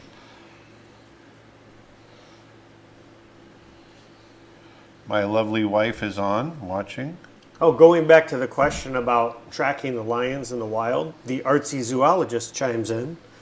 Often, one or two individuals will be collared or tracked in a pride. Usually, a lioness, as they are the core of the pride, and it makes tracking the entire pride easier. Yes, that I knew, for sure. That way, you can track hunting patterns, cub births, pride numbers in general. Yes, yes, yes, yes. So I'm going to put another layer in here, set that to multiply. We have a great audience that actually shares so much information. I'm going to go a little deeper into the darks now. Just jumping in, is this a Halloween variation of Scar or something? It's not It's meant just to be it's a Scar. it's just a zombie lion. So funny. You can't, if you make anything. Yeah. You paint the bear, it's Brother Bear. You paint the lion, it's Lion King. Mental real estate. Yep. Chuck Williams has a course on story development on our website, which is also 50% off this weekend. And it's a whole course where he takes you through developing stories and ideas. He has one on pitching ideas, all kinds of stuff. Chuck is a producer, produces all kinds of film projects. But one of the concepts he talks about is the idea of mental real estate. And the courses are great. But basically the idea of mental real estate is, he gives the example of toys. If you tried to make a movie about toys, it would be hard to do that because everybody thinks Toy Story. It kind of owns that mental real estate.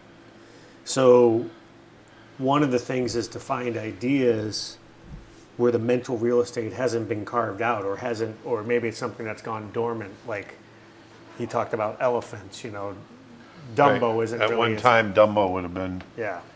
mental real estate that was taken up.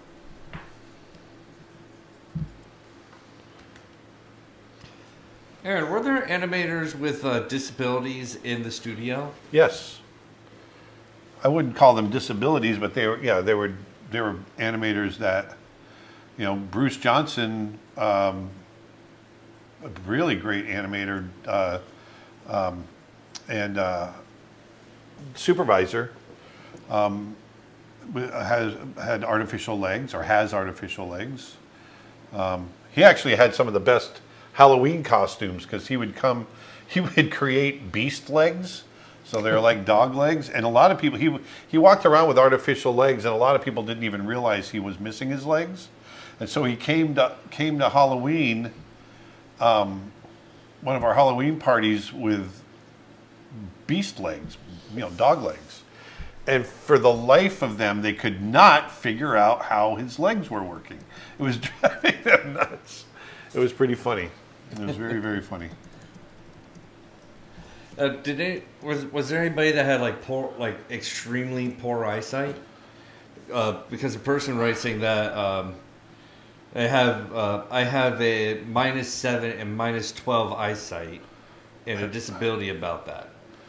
I don't know what -7 and -12 means. Or We had people. I don't know that we had people that were It's just bad vision. necessarily. very bad vision. We had a lot of people that wore glasses and had bad vision. As long as you can draw, it's correctable. Then people. There was plenty of people that. You could even have one arm. Also, Disney has tons of jobs. It's not all just animators and artists. There's production people. There's post-production. There's all kinds of stuff. So There's editors, there's painters, there's...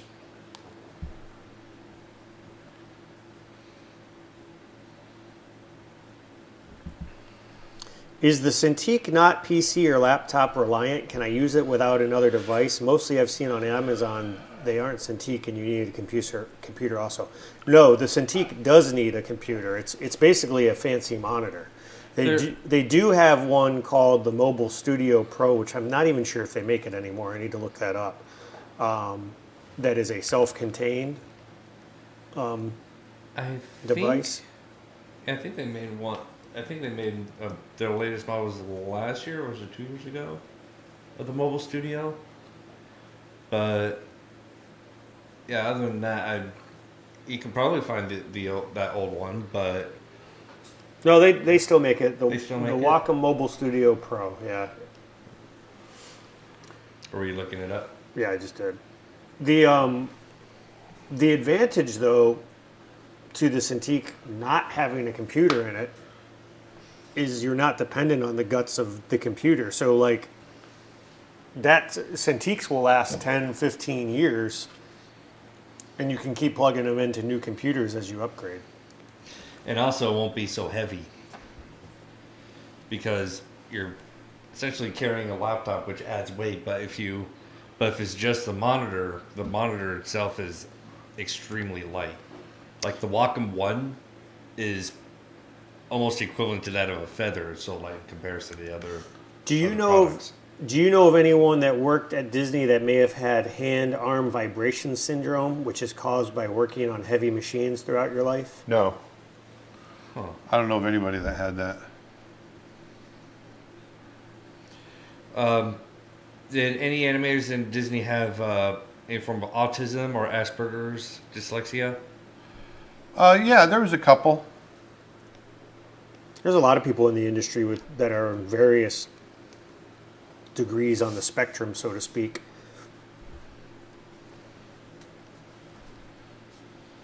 Again, what matters is your ability to produce quality artwork. You know, that's the currency in the art world. If you're a talented artist and you can get along with other people, then you can go far. Yeah, that's the biggest thing is being able to If you can't get being along able to with work in an environment with other people. Yeah, if you can't get along with other people and you're not a good team player, you don't last. Nope. That's the biggest hurdle for people. There's a lot of art egos out there, and those people go away.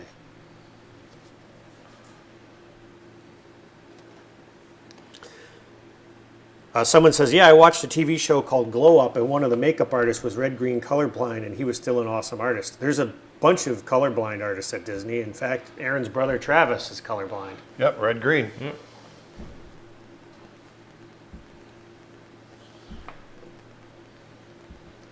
Do you think traditional art will actually become more valuable in the future due to what's happening with AI? I can definitely see a scenario like that. Yes. That's what I was joking We're about. talking about, yeah, It's artisanal. It's art- handcrafted art. Artisanal art shows.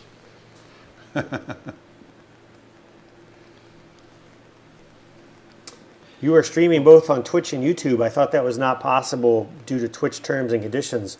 Only if you become a Twitch partner, which we've intentionally not signed up for. So we'd rather reach more people than try to make money off of Twitch. And there you go. I do like when talking about the 2D versus CG animation. I do like how we've had shorts in the past couple of years using like the hybrid style of 2D and 3D. Like one of the first that I remember is what was it? The paper airplane, Paperman? Yeah, Paper Man. Paperman, yeah. Or Paper Airplane. Yeah. It was like the black and white set in like the 1930s kind of style, but Yeah. it was all CG models, but all the outlines were 2D animated. And it created a really neat style to that. It did. Yeah. And even I think the most recent I think is The Bad Guys. I think The Bad Guys was a mix of 2D and 3D. Well, he definitely had a 2D feel to it. Yeah. I love that movie. I love the style of that film. Oh yeah. Patrick Osborne, who I went to school with, was the animation supervisor on Paperman. And then he went on and did Feast. Martin asks, what do you think of adding a yellow rubber chicken in front of the lion? And Martin sent me this. Nice.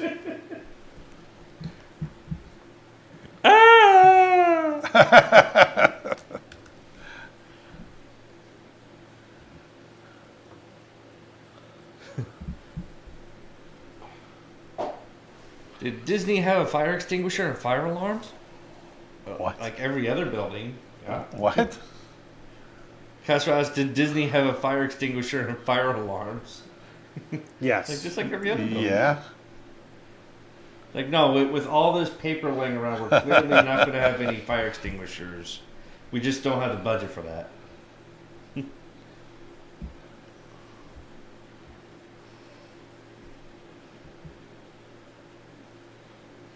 Nick, when posting art I've created following Aaron's live streams and courses, are there any specific hashtags I should use, or should I just tag Aaron in the description or something else?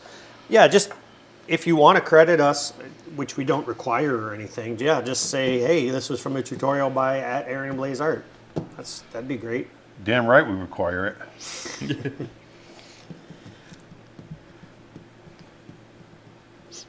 Twitch question. The person who asked about the fire alarms might be plotting something.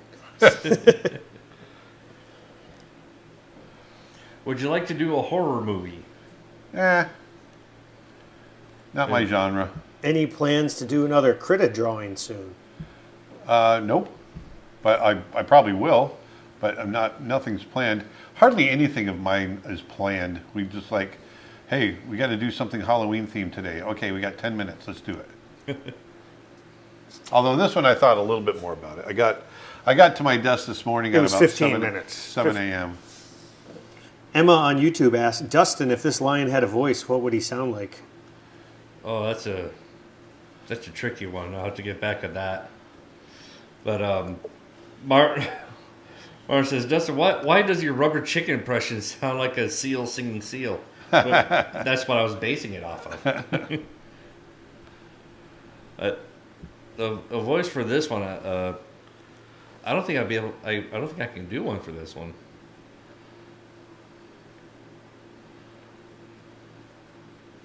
Seal singing seal. Casey says, I'm a professional artist as well, but I love having this on in the background. Question for you about how you developed your method for color application in Photoshop. Did you ever try layering over grayscale? Yeah, I've done that for sure. Yep. But that's not your go-to It's just not my method. go-to.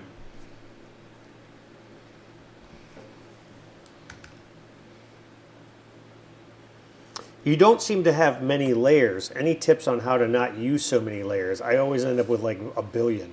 Well, I mean, having a lot of layers isn't a bad thing. I just, I've gotten it down to where I just really focus on 5 or 6 layers.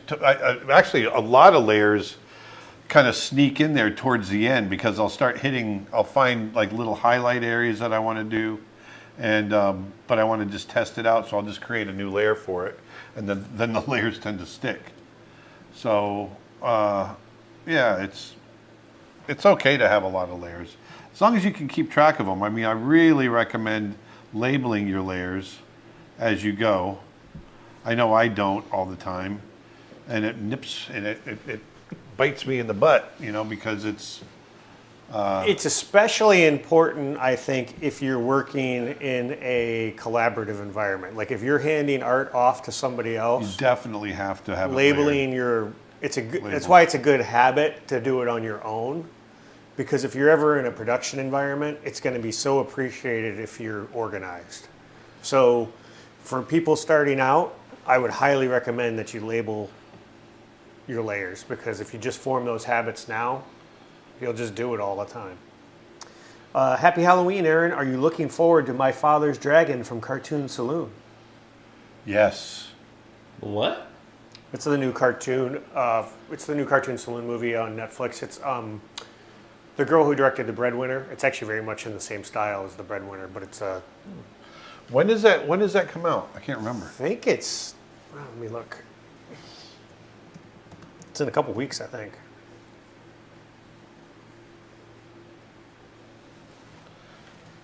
It's based on a book, I believe. Here, what's the? They were no, actually, it says. Well, that can't be right. It says October 8th, but that's already passed, and I don't think it's out yet here. November 11th in the U.S., so it might be out over in other countries already. You ever seen Dr. No? I believe it was the Bond? Bond. Yeah, I don't remember it though. That's I know the I've first. seen it. That's the first one, isn't it? I think it was the very first. Was it Dr. No? I don't know if that one with before Sean Sean Connery. Connery. Yeah. It's the first one with Sean Connery, I think. Yeah. Yeah, but there was one before that without Sean Connery. Yeah. Yeah, there was one before that was, as you say, But I think it was more of a test. It was more of a test run more than an actual film. No, it was a movie. It was a movie? It was like an actual movie?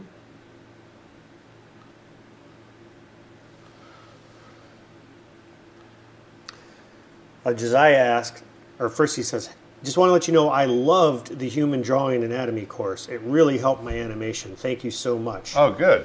I have a quick question. What's the difference between a hold, a held cell, and a moving hold? Okay, well, a hold and a held cell are basically the same. It's just a different term for the same Yeah, thing. but a moving hold is, when you go to a held cell, it tends to just kind of die.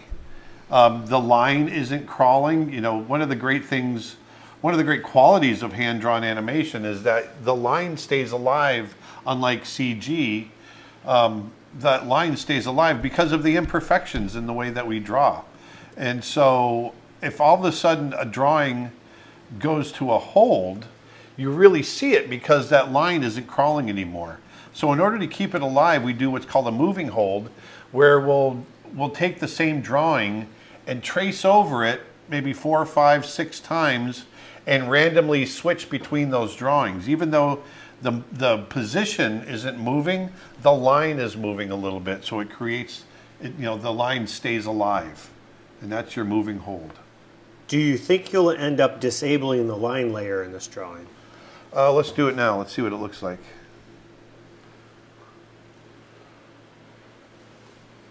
Kind of like it with. Yeah, I like it with too. I'm actually going to go darker with it. Definitely going to go darker. I'm going to go back over the top again with another shade of. I'll do it now. Multiply layer, and making it blue, so it feels like he's really coming out of the darkness. Yeah, I also like the rough edges gives it that more gritty feel. Yeah. I really want him to be stepping out of the darkness, so I'm going to push him back. Speaking of that human anatomy course that was brought up earlier, I wanted to let people know that it is 50% off on our website. That's what's cool about the sale that we're running right now at Creature Art Teacher. Basically, everything is back down to its initial launch price, the lowest it's ever been. So if you go to creatureartteacher.com as part of our Halloween sale, everything is 50% off or more. Some things are up to 60% off, and that ends November 1st. So you got this weekend. Yeah. Are singing characters, this is from Susan, she wants to know, are singing characters as hard to animate as it seems? Yes. They're no harder than other characters. The only thing you got to be careful with singing characters or just animating the music is finding that beat, finding the timing in the frame count to match the rhythm. And when you can do that, then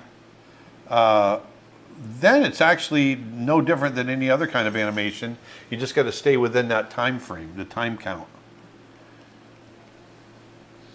Have you watched Intergalactic? It's an animation movie. No, I haven't. Is it anime or something? Let me look it up. Leave on YouTube says, following up on your comment about moving holds, I recently learned about squiggle vision, which is actually a copyrighted process for line crawl. Yeah, that's like Dr. Katz. Did you ever see that show? Yeah. That was considered squiggle vision. Oh, it's artificial line crawl? I don't know if it's actually artificial or if it's actually they just trademarked the term. And so Intergalactic is a film that's an animated feature that's on Netflix, and it's a very similar art style to that of the Spider-Verse, Spider-Man and the Spider-Verse film Yeah. from Sony. Yeah, it has that same style. Alexis said, I've said this before on TikTok, but your videos and live streams have given me the nudge to get back into my art side since becoming a stay-at-home mom. I'm drawing every day, and I'm even going to school for graphic design. Oh, that's great. Thanks for telling us. I love that. And that's a lot of work being a stay-at-home mom and Yeah, juggling no art. kidding. Good for you. More power to you.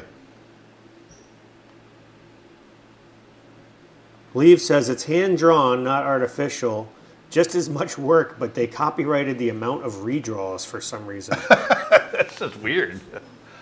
Well, I know when it was literally their look because they did Dr. Katz and there was another one that they did. Was it? Oh, so the actual, like they added extra line crawl to make it. Yeah, it's their own literally got style. yeah. Oh, I got you. Because was it Home Movies? Did that have Squiggle Vision? There was a show on Cartoon Network called Home Movies. Yeah.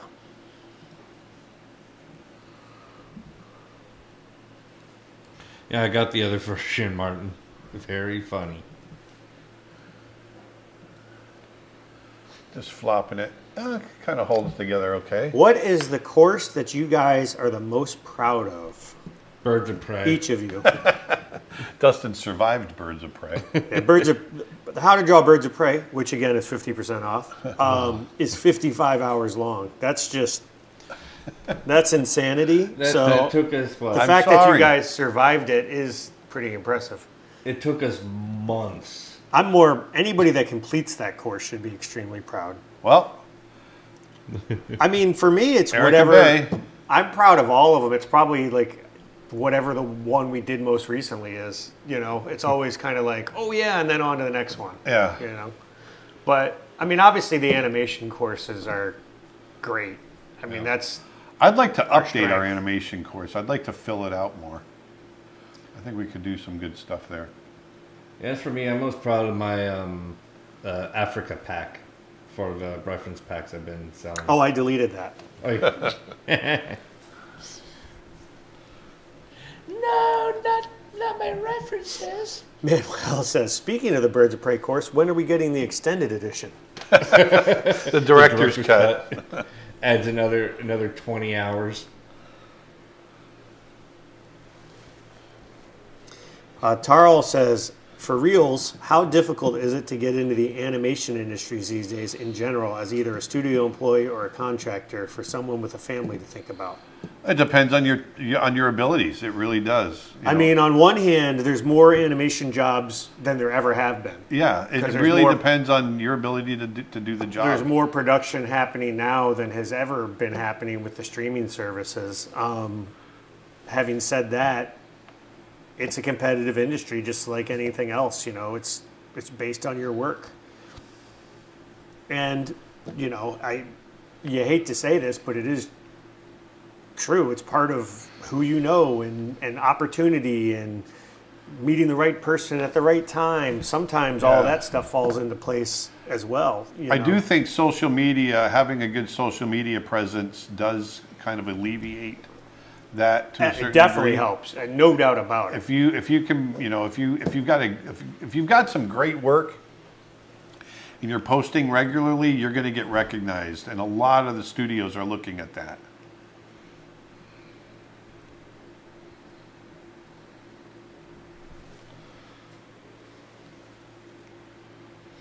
Hey, Erica says that all the courses are great. Well, you should know, Erica. You watched should them all. What do you consider to be the most difficult thing to animate? In 3D animation, I find snakes or sliding creatures really difficult because of the mechanics and offsets involved. I think animating any kind of four-legged animal with, you know, while they're walking and then talking at the same time, that's difficult because it's two very different timings that are just as important to the shot. So, and getting it to feel natural, that's really hard to do.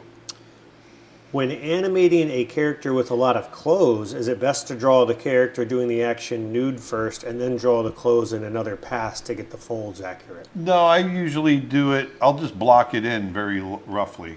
I don't have to go all the way down to the nude part of it. I'll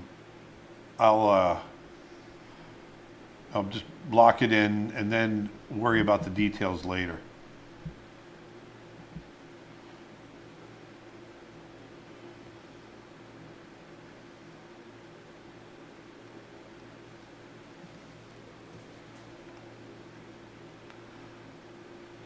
Aaron, what are the principles of constructive drawing and how do you use them in anatomy? Well, for me, my personal way of looking at constructive drawing is I'm just looking for the underlying basic shape of anything that I'm drawing. Doesn't matter what it is. I'm looking, what major basic shape makes up that thing that I'm drawing at any given time. And that's what I lay in first. And then, and then you refine. You start, it's like anything else. If you're building a building, you rough that building in by, you first construct the foundation, then you add the framework and all that. And that's basically what you do with drawing as well. And so that's how I approach it. You start with the broad and work towards the detail. And that broad is the basic shape. Will you do another watercolor course, like maybe advanced techniques, painting feathers, for instance? Yeah, well, I could definitely do that. We're doing, this retreat that we're doing, or the workshop that we're doing, is all going to be plein air, and I'd like to do a plein air course in watercolor. We also do have another watercolor course from Jenny Medved on our website, and she shows portraits. Totally different level of different types of techniques than what Aaron touches on. So I would definitely check that out. Yeah, she's insanely good. Martin says, did you know that there will be a reprint of Glenn Vilpuz's drawing manual? Can't wait for that. Who's Glenn Vilpuz? I love Glenn. I love Lamp. Have you ever animated a moose?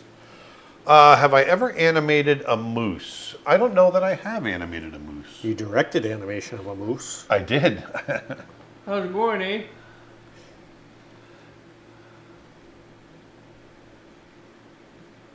Now people are asking, put the webcam back up. Are there people asking? Yeah. Yeah, so you can't please all the people all the time. We just need a one where it's just you and not the wide angle, which we'll make that for the next stream. Do you ever dream in animation? No. That's a good question, but no, I've never dreamt in animation. I've had dreams where credits actually roll. It's a true story. It's happened. I have had dreams where I faded to black. I Yeah. died in my dream and it faded to black. Yeah, I've had it's happened twice where I've actually dreamt and then there were credits like just floating. I'm like, what? I even remember thinking, this is weird.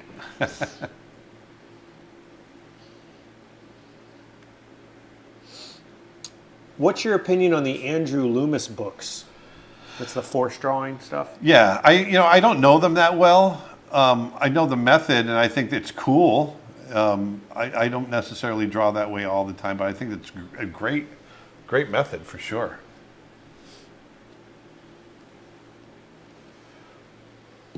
Have you ever considered making a short animated film on paper and selling the frames to fund it? Well, we definitely are going to be doing some of Snow Bear on paper. We're in for the person asking, if you don't know already, we're in the middle of making an animated short.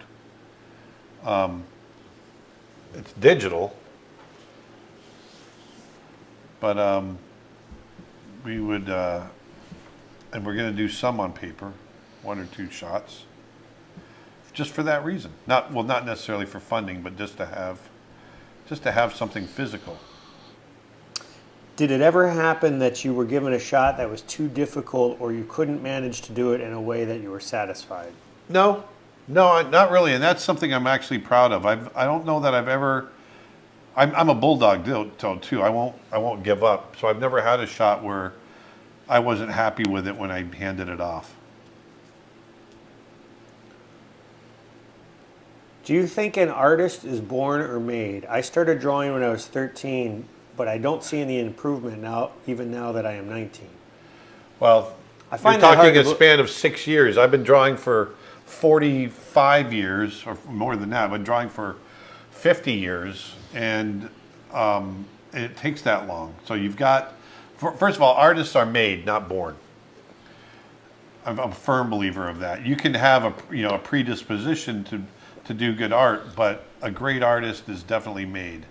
People don't just come out of the womb being able to, knowing how to draw. I also think that I find that hard to believe. I bet you if you've been doing it with any consistency, if you hold a drawing up today that you do today versus one when you 6 years ago, I bet you there is an improvement. It might Absolutely. not be to the level that you would hope, but I bet you there's a progression. Absolutely agree with that. Or you just haven't put enough time in. If you really don't see an improvement, then you just got to draw more. Draw more. Yeah, just keep doing it. That's the key. How do you avoid the mental urge to avoid calling something good enough? I say good enough all the time. Sometimes good enough is good enough. Yep. You can get to the point of diminishing returns for sure. What was your biggest frustration or least favorite thing about working full-time as an animator? What was my Executives? executive? No, because as an animator, I didn't really deal with executives. That's more that on the much. director side, That was I more on guess. the director side, and even that I had until I had towards the end of the making of Brother Bear, I had some crappy executives, but by and large, through the process of making Brother Bear, I had great executives. Tom Schumacher, Pam Coates, they're all people I worked with. You guys wouldn't know who they are, but they were really great people to work for, I felt. And I don't know, the probably the most frustrating thing as an animator would be, and it's just part of the process, but it still gets frustrating, and that's redoing a sequence that was already done. That would happen every once in a while. Things going back for rewrites, going back into story, and you've already animated it. There was a sequence in Mulan that I swear we animated 3 or 4 times. Wasn't there a shot in Lion King where you said that they were like, great, can you just move the camera down a little bit after you finish the shot? Yeah, yeah, there was that, and that it was an upshot on Simba and Nala, and it wasn't, in their opinion, a more enough of an upshot, and so they wanted me to just tilt the camera a little bit more. It's like, well, that means I got to redraw it, and it really didn't make that much of a difference in my opinion. Is there a big difference between a Cintiq 16 and a 32, and is it good to draw on a flat table, or is it better to get at an angle for the back? There's a huge difference between a 16 and a 32, and that's 16 inches. yeah, it's a size. That's 16 inches that's versus a 32. huge difference. But from a mechanical standpoint, no, they function the same. Like you're Yeah. not, but it's just literally bigger real estate to work with. Yeah, exactly. Yeah, but with that, it's also a larger price tag for the 32. Right. Oh, of course. So, And as far as drawing flat or at an angle, that's really a matter of personal preference. I've seen people that, typically an angle is going to be better in general. That's why drafting tables are at an angle. Aaron draws. See, look at the angle I'm working at. Aaron draws at almost a 90 degree. They can't see it actually. Strangely, it's Yeah. actually out of the shot. Oh, it is. But my angle is, almost like that I work at.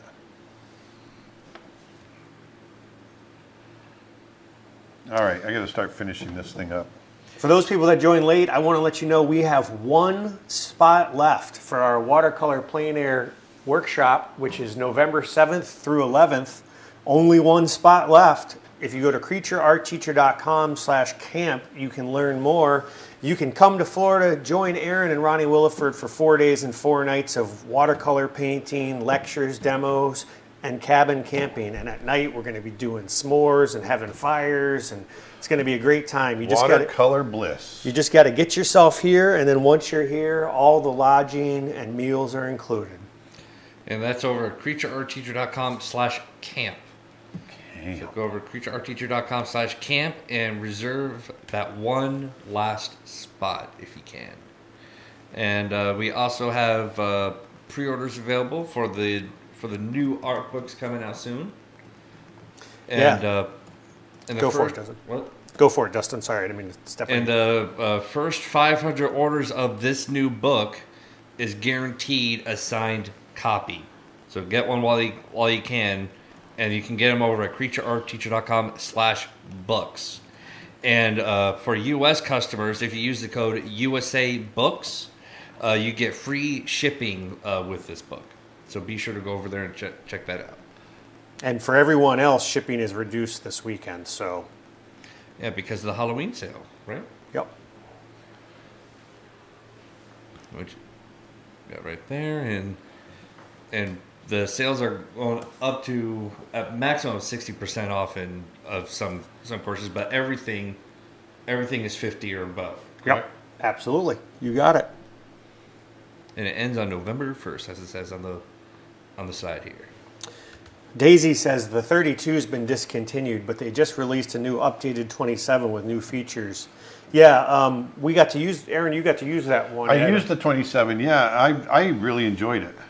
It's almost the same amount of drawing because it's a diagonal and it goes edge to edge. It's not that much smaller of an actual Yeah, of area. the 32. Yeah. It's close. Yeah. I don't know why they would get rid of the 32 though. Go Just- bigger, man. Go bigger. Go big or go home. I'm sure it has something to do with the manufacturing process, sales. I was going to say they made it out of, because they may have priced themselves out of. Well, I think the selling it. 27 is more than the 32 was. Yeah. But I'm not sure on that, so don't quote me on it. Don't quote me. Don't quote me. Don't quote me on that, sir. All right. Let's see here. I didn't get the pumpkin in here. I was gonna Pumpkin. Let me just see what I can do here real quickly. Pumpkin. Where's me pumpkin? Brown Turtle says, thank you so much for the tutorials and the beautiful art. Been a big fan of your channel since the beginning. Your work on Beauty and the Beast inspired me to pursue a career in animation years ago. Thank you for saying so. Guys, please advise on a good laptop for 2D animation. What specifications should this laptop have? What to look for when choosing one? Thank you. I would say, Any Mac will suffice. Any Mac? Yep. any Mac, but if you go PC, just saying, if you do decide to go PC, I would recommend one that has at least an RTX graphics card, because the RTX cards have built-in studio mode, in which allow you to use the processing power of those cards. So the gaming laptops are capable of being studio laptops as well, such as the Razer Blade that I currently have. I mean, the reality is like software like TV Paint, it doesn't really require a big horsepower type computer. No, but it certainly does help. But I mean, you can get a minimal laptop. Right, that's Yeah, all I it's mean, still exactly. Yeah, I mean, now playback, sometimes it can get a little choppy if you're playing Yeah. it back in real time, but you just export it and then, you can see what you're doing. Yeah, because like the better, in the end, it's all about how often you want to export or buffer out and be able to watch the playback to see how it's looking. Like that could require some better hardware. But if you're just wanting something to draw, then you can go pretty minimum. Oh, I didn't know this. Huh? TV Paint has a barbecue mode, which I didn't know that was a thing. It will, if you check this option, it will literally use the maximum resources that your system will allow it. Really? Barbecue mode. That's funny. Well, makes sense to call it that, because you'll be heating up your computer pretty good doing that. You literally check the box and it says, burn my CPU and drain my battery to enhance my creativity.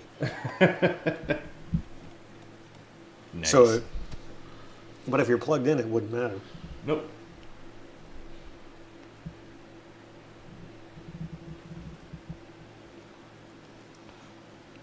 Aaron, what's your Halloween costume this year? Overweight old animator.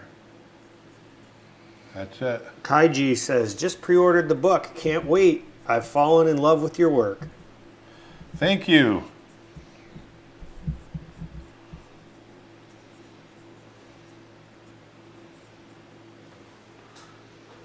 I'm afraid I can't do that, Casper. Casper was asking if one of us could do a South African accent. No. Nope.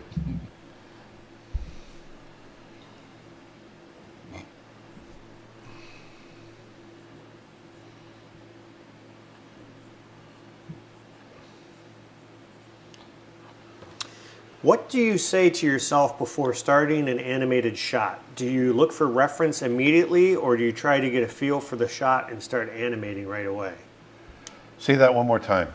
What do you say to yourself before animating a shot? Do you look for reference immediately, or do you try to get a feel for the shot and start animating directly?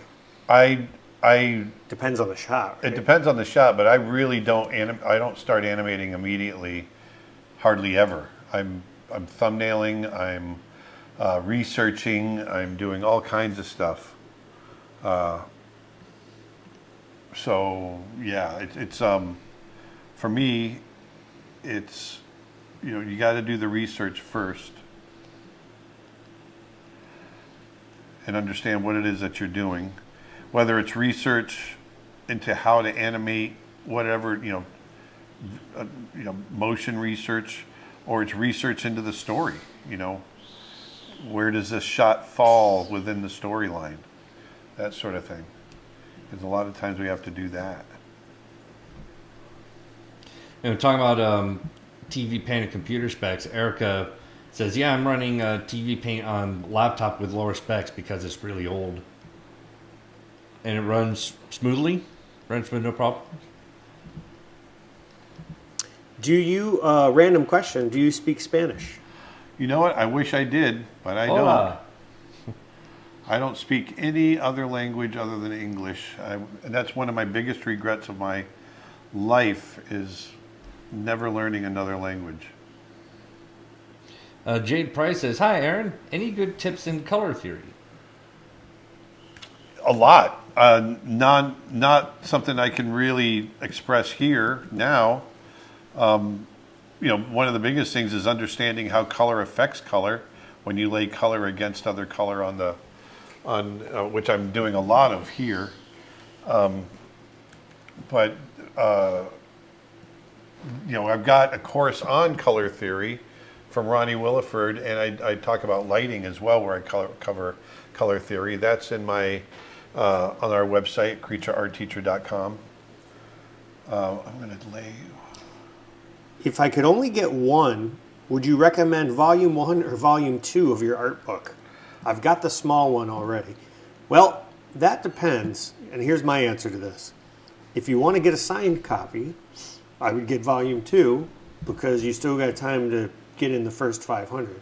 However, volume 1 is getting close to being sold out, and as of right now, it might be a while before we reprint it. So it's essentially about to go out of print. So if you want volume 1, I'd get that, Yep. because you don't know when it'll come around again.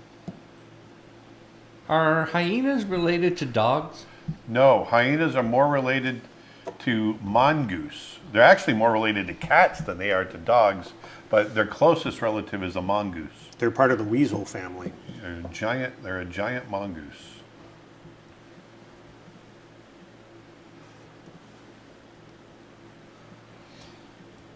Mike Fenster asks, how's the Discord coming along? It is basically done. I just have to launch it. I was waiting until I got back from Lightbox, so now I'm back. I would say that's going live next week. Push the button. I didn't want to launch it before we left, because then we were going to be gone, and it just seemed strange to launch it when we weren't going to be around to participate in it. What language did they speak in Brother Bear? Inuit. Inuit. Luna says, glad I caught the stream. It's early morning where I am. Ah. And Erica says that TV Paint runs smooth on her laptop.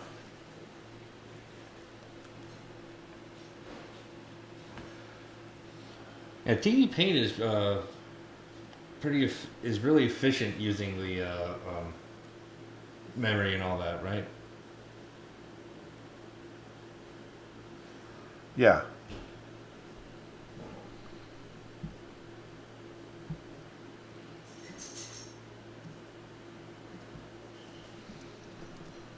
Oops, let me do this again.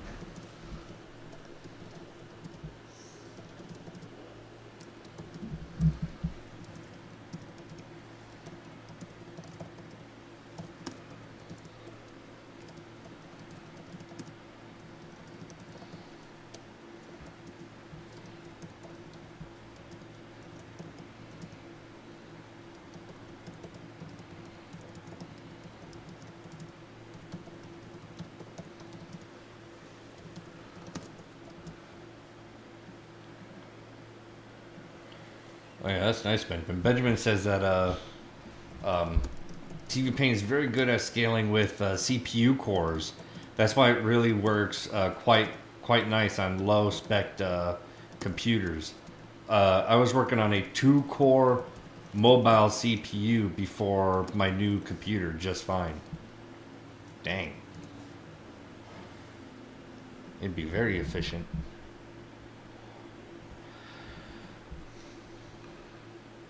Were hand-drawn animators working with a stopwatch before? I mean, some guys use stopwatches. I never did. I always just figured out. I just tried to feel it, feel the timing of it, and then I would count that out. Andrian says, I just ordered the book a few seconds ago. Nice. That's awesome. And Florian asks, are there no foreign language courses in high school? There are, but they're not required, and I never used it because It was required in my school, but it was only like 2 semesters. And if you do, you're right. If you don't, I mean, I didn't use it. I mean, you just used it for the tests, and then you weren't speaking it outside of the class. So yeah. I think when you're in other countries outside the U.S., you have the opportunity to use it more.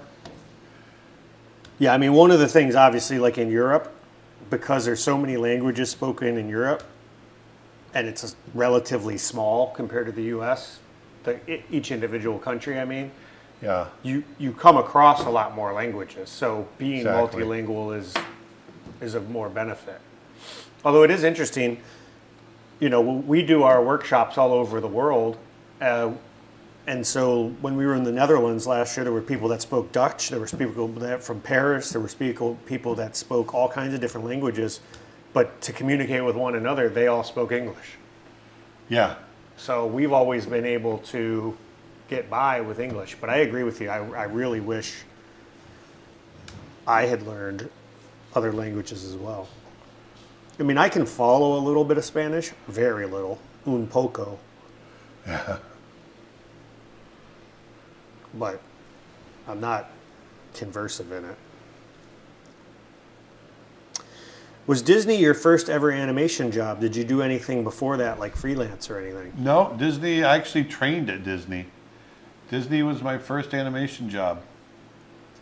Right out of college. Have you ever drawn cars? And if so, do you have any tips?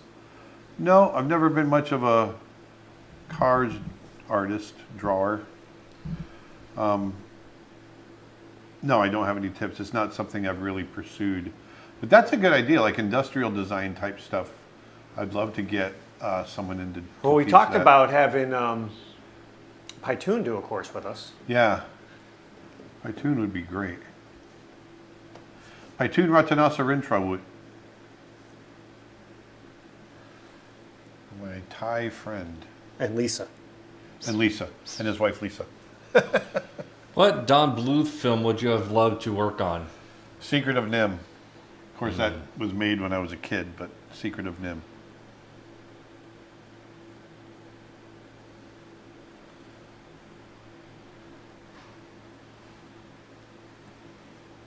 Daisy says, sorry if this is a repeat question, but is there any chance of you adding that creature from the Black Lagoon you did a few months ago to your print section? I need that on my wall.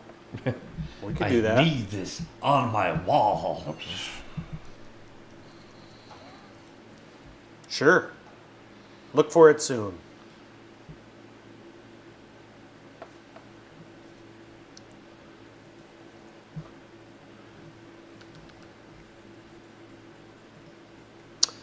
What would you say makes a good animated movie? Like, what is the difference between an animated movie and a memorable animated movie? Story, story, story. It's all story. Story and character, actually. Great character, great story. Those are the two main things you've got to have. Are you guys still working on the pencil test documentary narrated by Ming-Na Wen? Aaron's not working on that. He was interviewed for it. I was interviewed for it. Yeah, that's the Bancrofts, right? Yeah. Yeah. I As far believe as I they're know, still they're still working working on it. Yeah.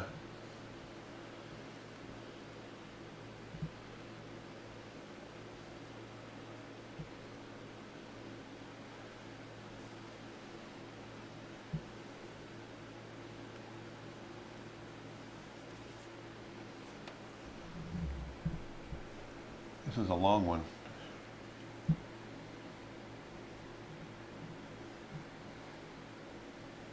I'm almost Is done. college necessary to get into animation? It's not. No, college is not necessary to get into animation.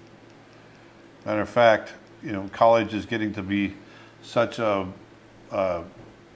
prohibitive way of getting education because of its cost. If you do well in the college environment, then that's great, and you have the means to do it. But I'm a huge believer nowadays that you do not have to go to college.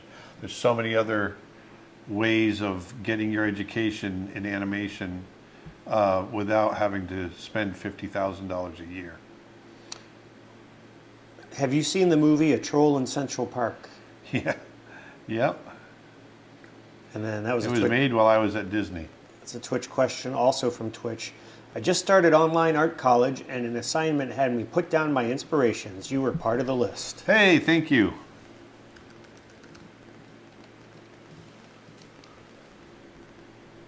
Did you ever meet Kim Jong-gi? So sad to hear about his death. It was horribly sad, and yes, we traded sketchbooks and talked, and I didn't get to know him as well as I wish I could have, but we talked quite a bit. We did Icon Manila together in the Philippines, in Manila, about 5 years ago, and or 6 years ago, really got to hang out quite a bit, and he was a wonderful, wonderful pleasure to be around.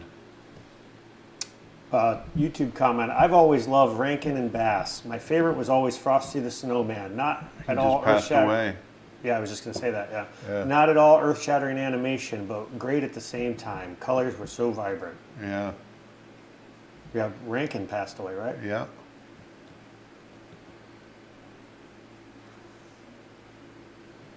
What's your greatest source of inspiration at the moment?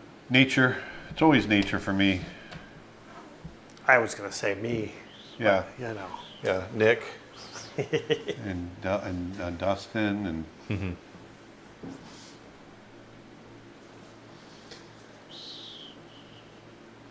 all right. I'm pretty much hitting where I want to be. It's got one more texture thing I want to do. Just adding little bits of highlight fleck. Have you ever done line and wash painting? Oh yeah, lots and lots. That's just pen and ink, and then you go in with a color Yeah, wash? yeah, You exactly. do that all the time. All the time.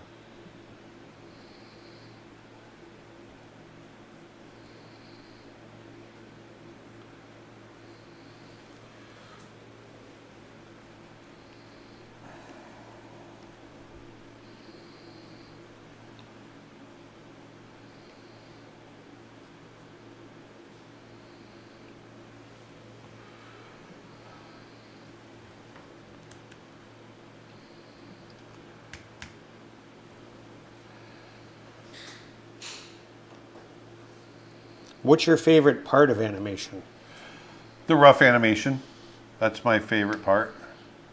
Just getting that rough animation done. How do people at Disney come up with stories? Do they brainstorm in groups around a table, or is there one guy who does a pitch, or what? It's a lot of times it's one guy doing a pitch. They'll brainstorm as well. But it's a lot of times it's someone coming in and pitching an idea. A lot of times it's the directors that have a track record will come in and pitch a new idea for a film. That's how my second film that I never got to finish. That's how I got it accepted by Disney, as I found it and pitched it. The first film, Brother Bear, it was being developed, but I pitched the new approach to it. It was a whole new idea that I came, my producing partner, Chuck Williams, and myself came up with the new approach. So there's lots of different ways of doing it. Did you animate on Colors of the Wind scene in Pocahontas? That was Glenn, right? Yeah, it was Glenn. Yep, that was Glenn. All Glenn? Pretty much. That was all the charcoal and watercolor and all that Yeah. stuff. That was like his, I think, what he Specialty. was most excited about, right? Yeah, he'd come out of his office just covered in charcoal. It was pretty funny. YouTube comment, growing up during the Disney Renaissance, it still amazes me how I get to see one of the people who pretty much formed my childhood do his thing live. Thank you for making this all available to us. Well, thank you for saying so. Will he ever make Timbo again? No, Unfortunate. no. Unfortunately. Never say never, but no. It's kind of saying never. Exactly.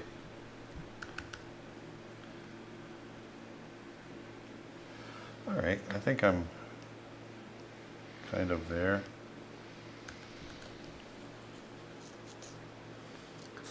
Do you have a backstory on how this lion got infected as a zombie? No. You tell me. You guys come up with the backstory. Did you ever get to meet Joaquin Phoenix while working on Brother Bear? Many, many times. Many times. You're the one that hired him. I'm the one that hired him. I'm the one that directed him in the role. As a director, you have to direct the voice casting as well, or direct the voice performances. Did you work on Brother Bear 2 at all? No, I did not work on Brother Bear 2. You've never even seen it all the way, right? No, I've never even seen it. Yeah, that's true. I do hear a lot of people say that as the sequels go, it's one of the better ones. Really? Because I couldn't get through the first 10 minutes. I've never seen it. Yeah. I know a lot of people have said that. Did you have any moments after digital became a tool where you just went, wow, this cuts a lot of time out of the process? Oh, yeah, of course. Whoops. Oh, well, I just lost it. What happened? I just painted it. Oh, I'm just kidding. I hit the wrong button. I think I'm pretty Wrong much button. there. Have you saved? No, I haven't. We're gonna pan and scan. So there it is, folks. I think we. work. There it is. It's got a little bit of a little bit of. That's kind of cool. It almost looks like the moon's reflecting in his eye or something. It's kind of got. So there's a skull. There's a lion skull. You can see.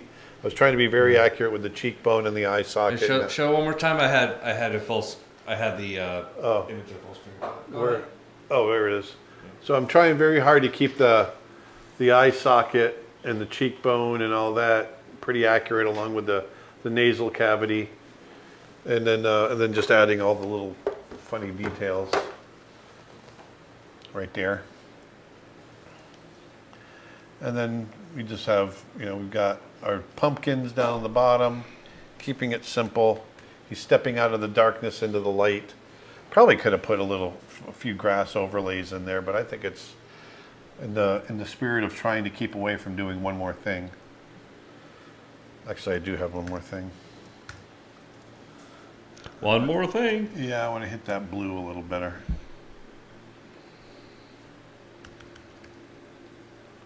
Right there. There we go. Really want that to recede back. Someone just says, "Wait, is that Nick? I don't think I've seen Nick before."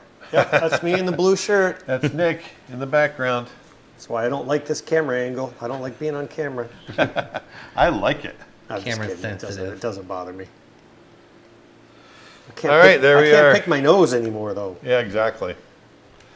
Yep. So there it is, our zombie Ooh, somebody just Halloween ca- lion. Somebody just came up with a cool story. Story of the lion. This is Scar after he survived the hyenas attack at the end of The Lion King. He's back with a vengeance. Yes. The there news we of my go. death was greatly exaggerated. It was acid There it rain.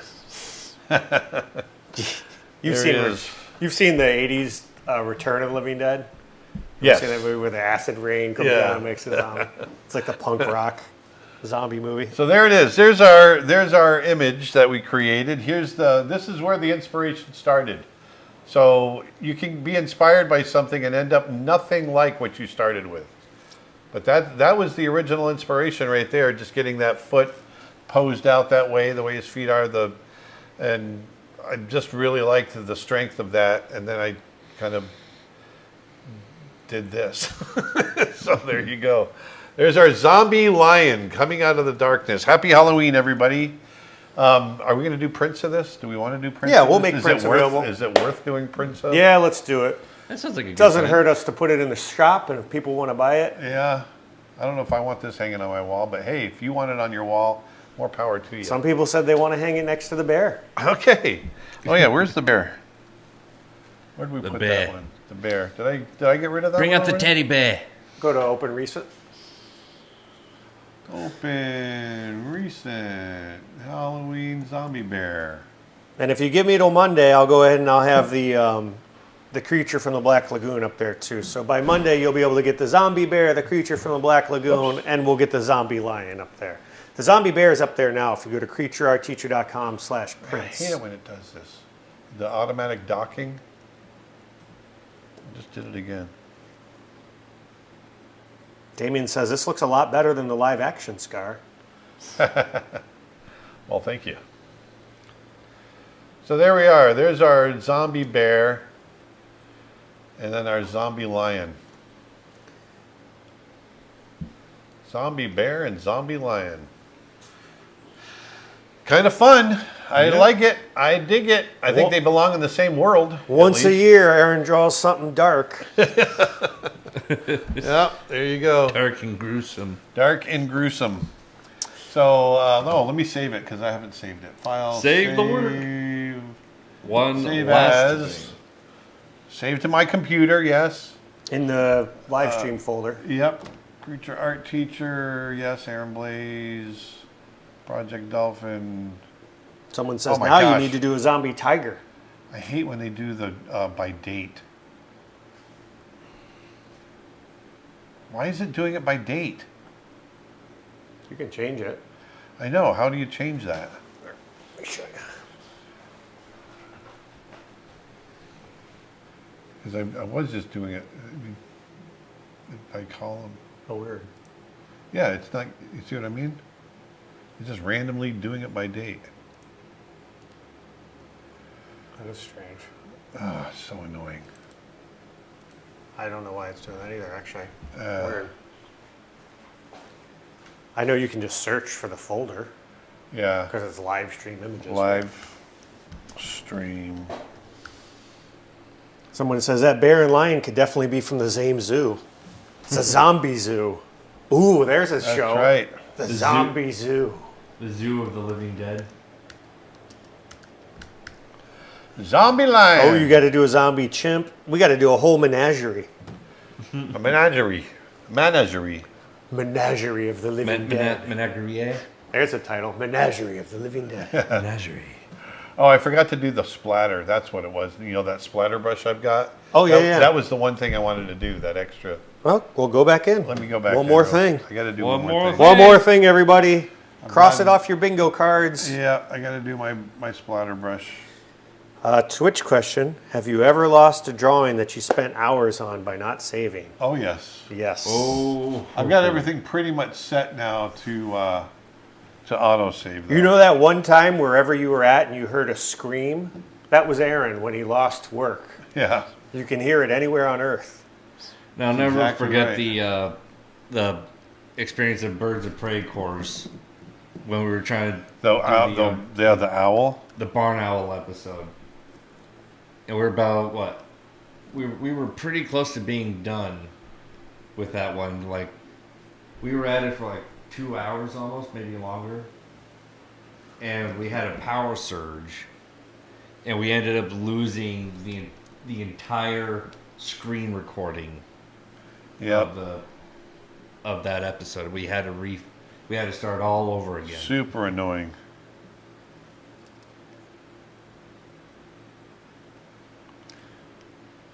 And I think you still had the Photoshop file. We just lost the ScreenFlow file.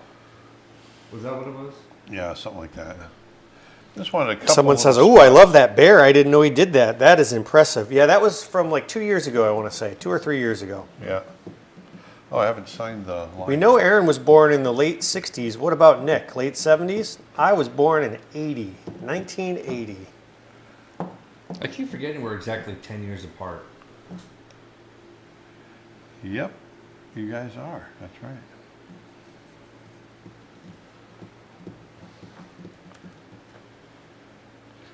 Come on, stop thinking. Martin Berger says Aaron only lost 6 hours of animation during a live stream. Yeah, that's right. Oh yeah, that did happen one time, didn't it? Yes, it did. That happened on a live stream? Yeah. I knew you lost the stuff, but I didn't realize it was on a stream. Yeah. It wasn't quite 6 hours, but it was enough. Oh no, it was up 6 there. hours. Yeah, that's right. That's right, because I had all the time before that.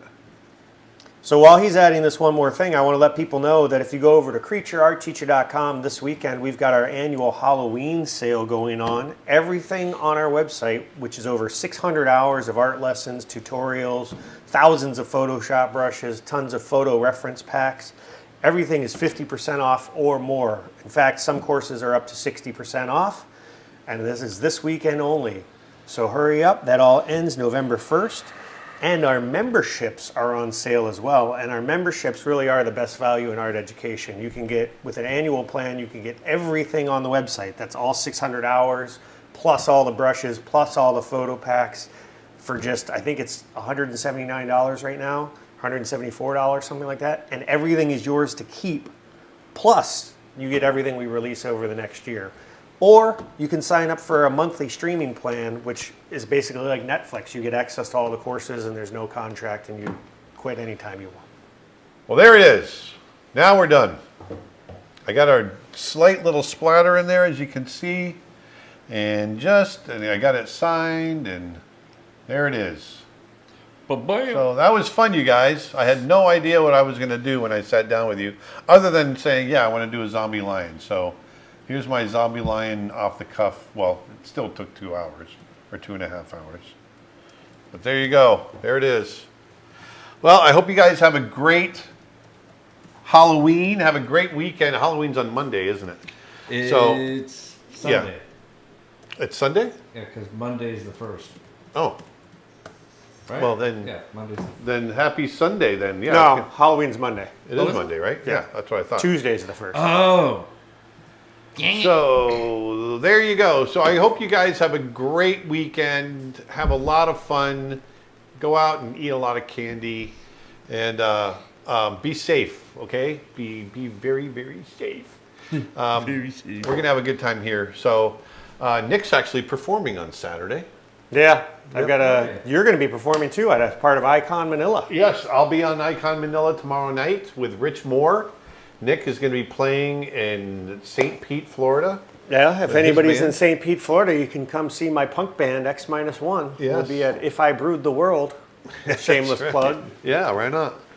So anyway, I hope you guys enjoyed it. Go on out, put some beauty back into the world. I don't know how beautiful this was, but put some beauty back into the world. And we will talk to you next week. We'll see you Tuesday if you're a member. Otherwise, I'll see you next Friday. Bye. Bye.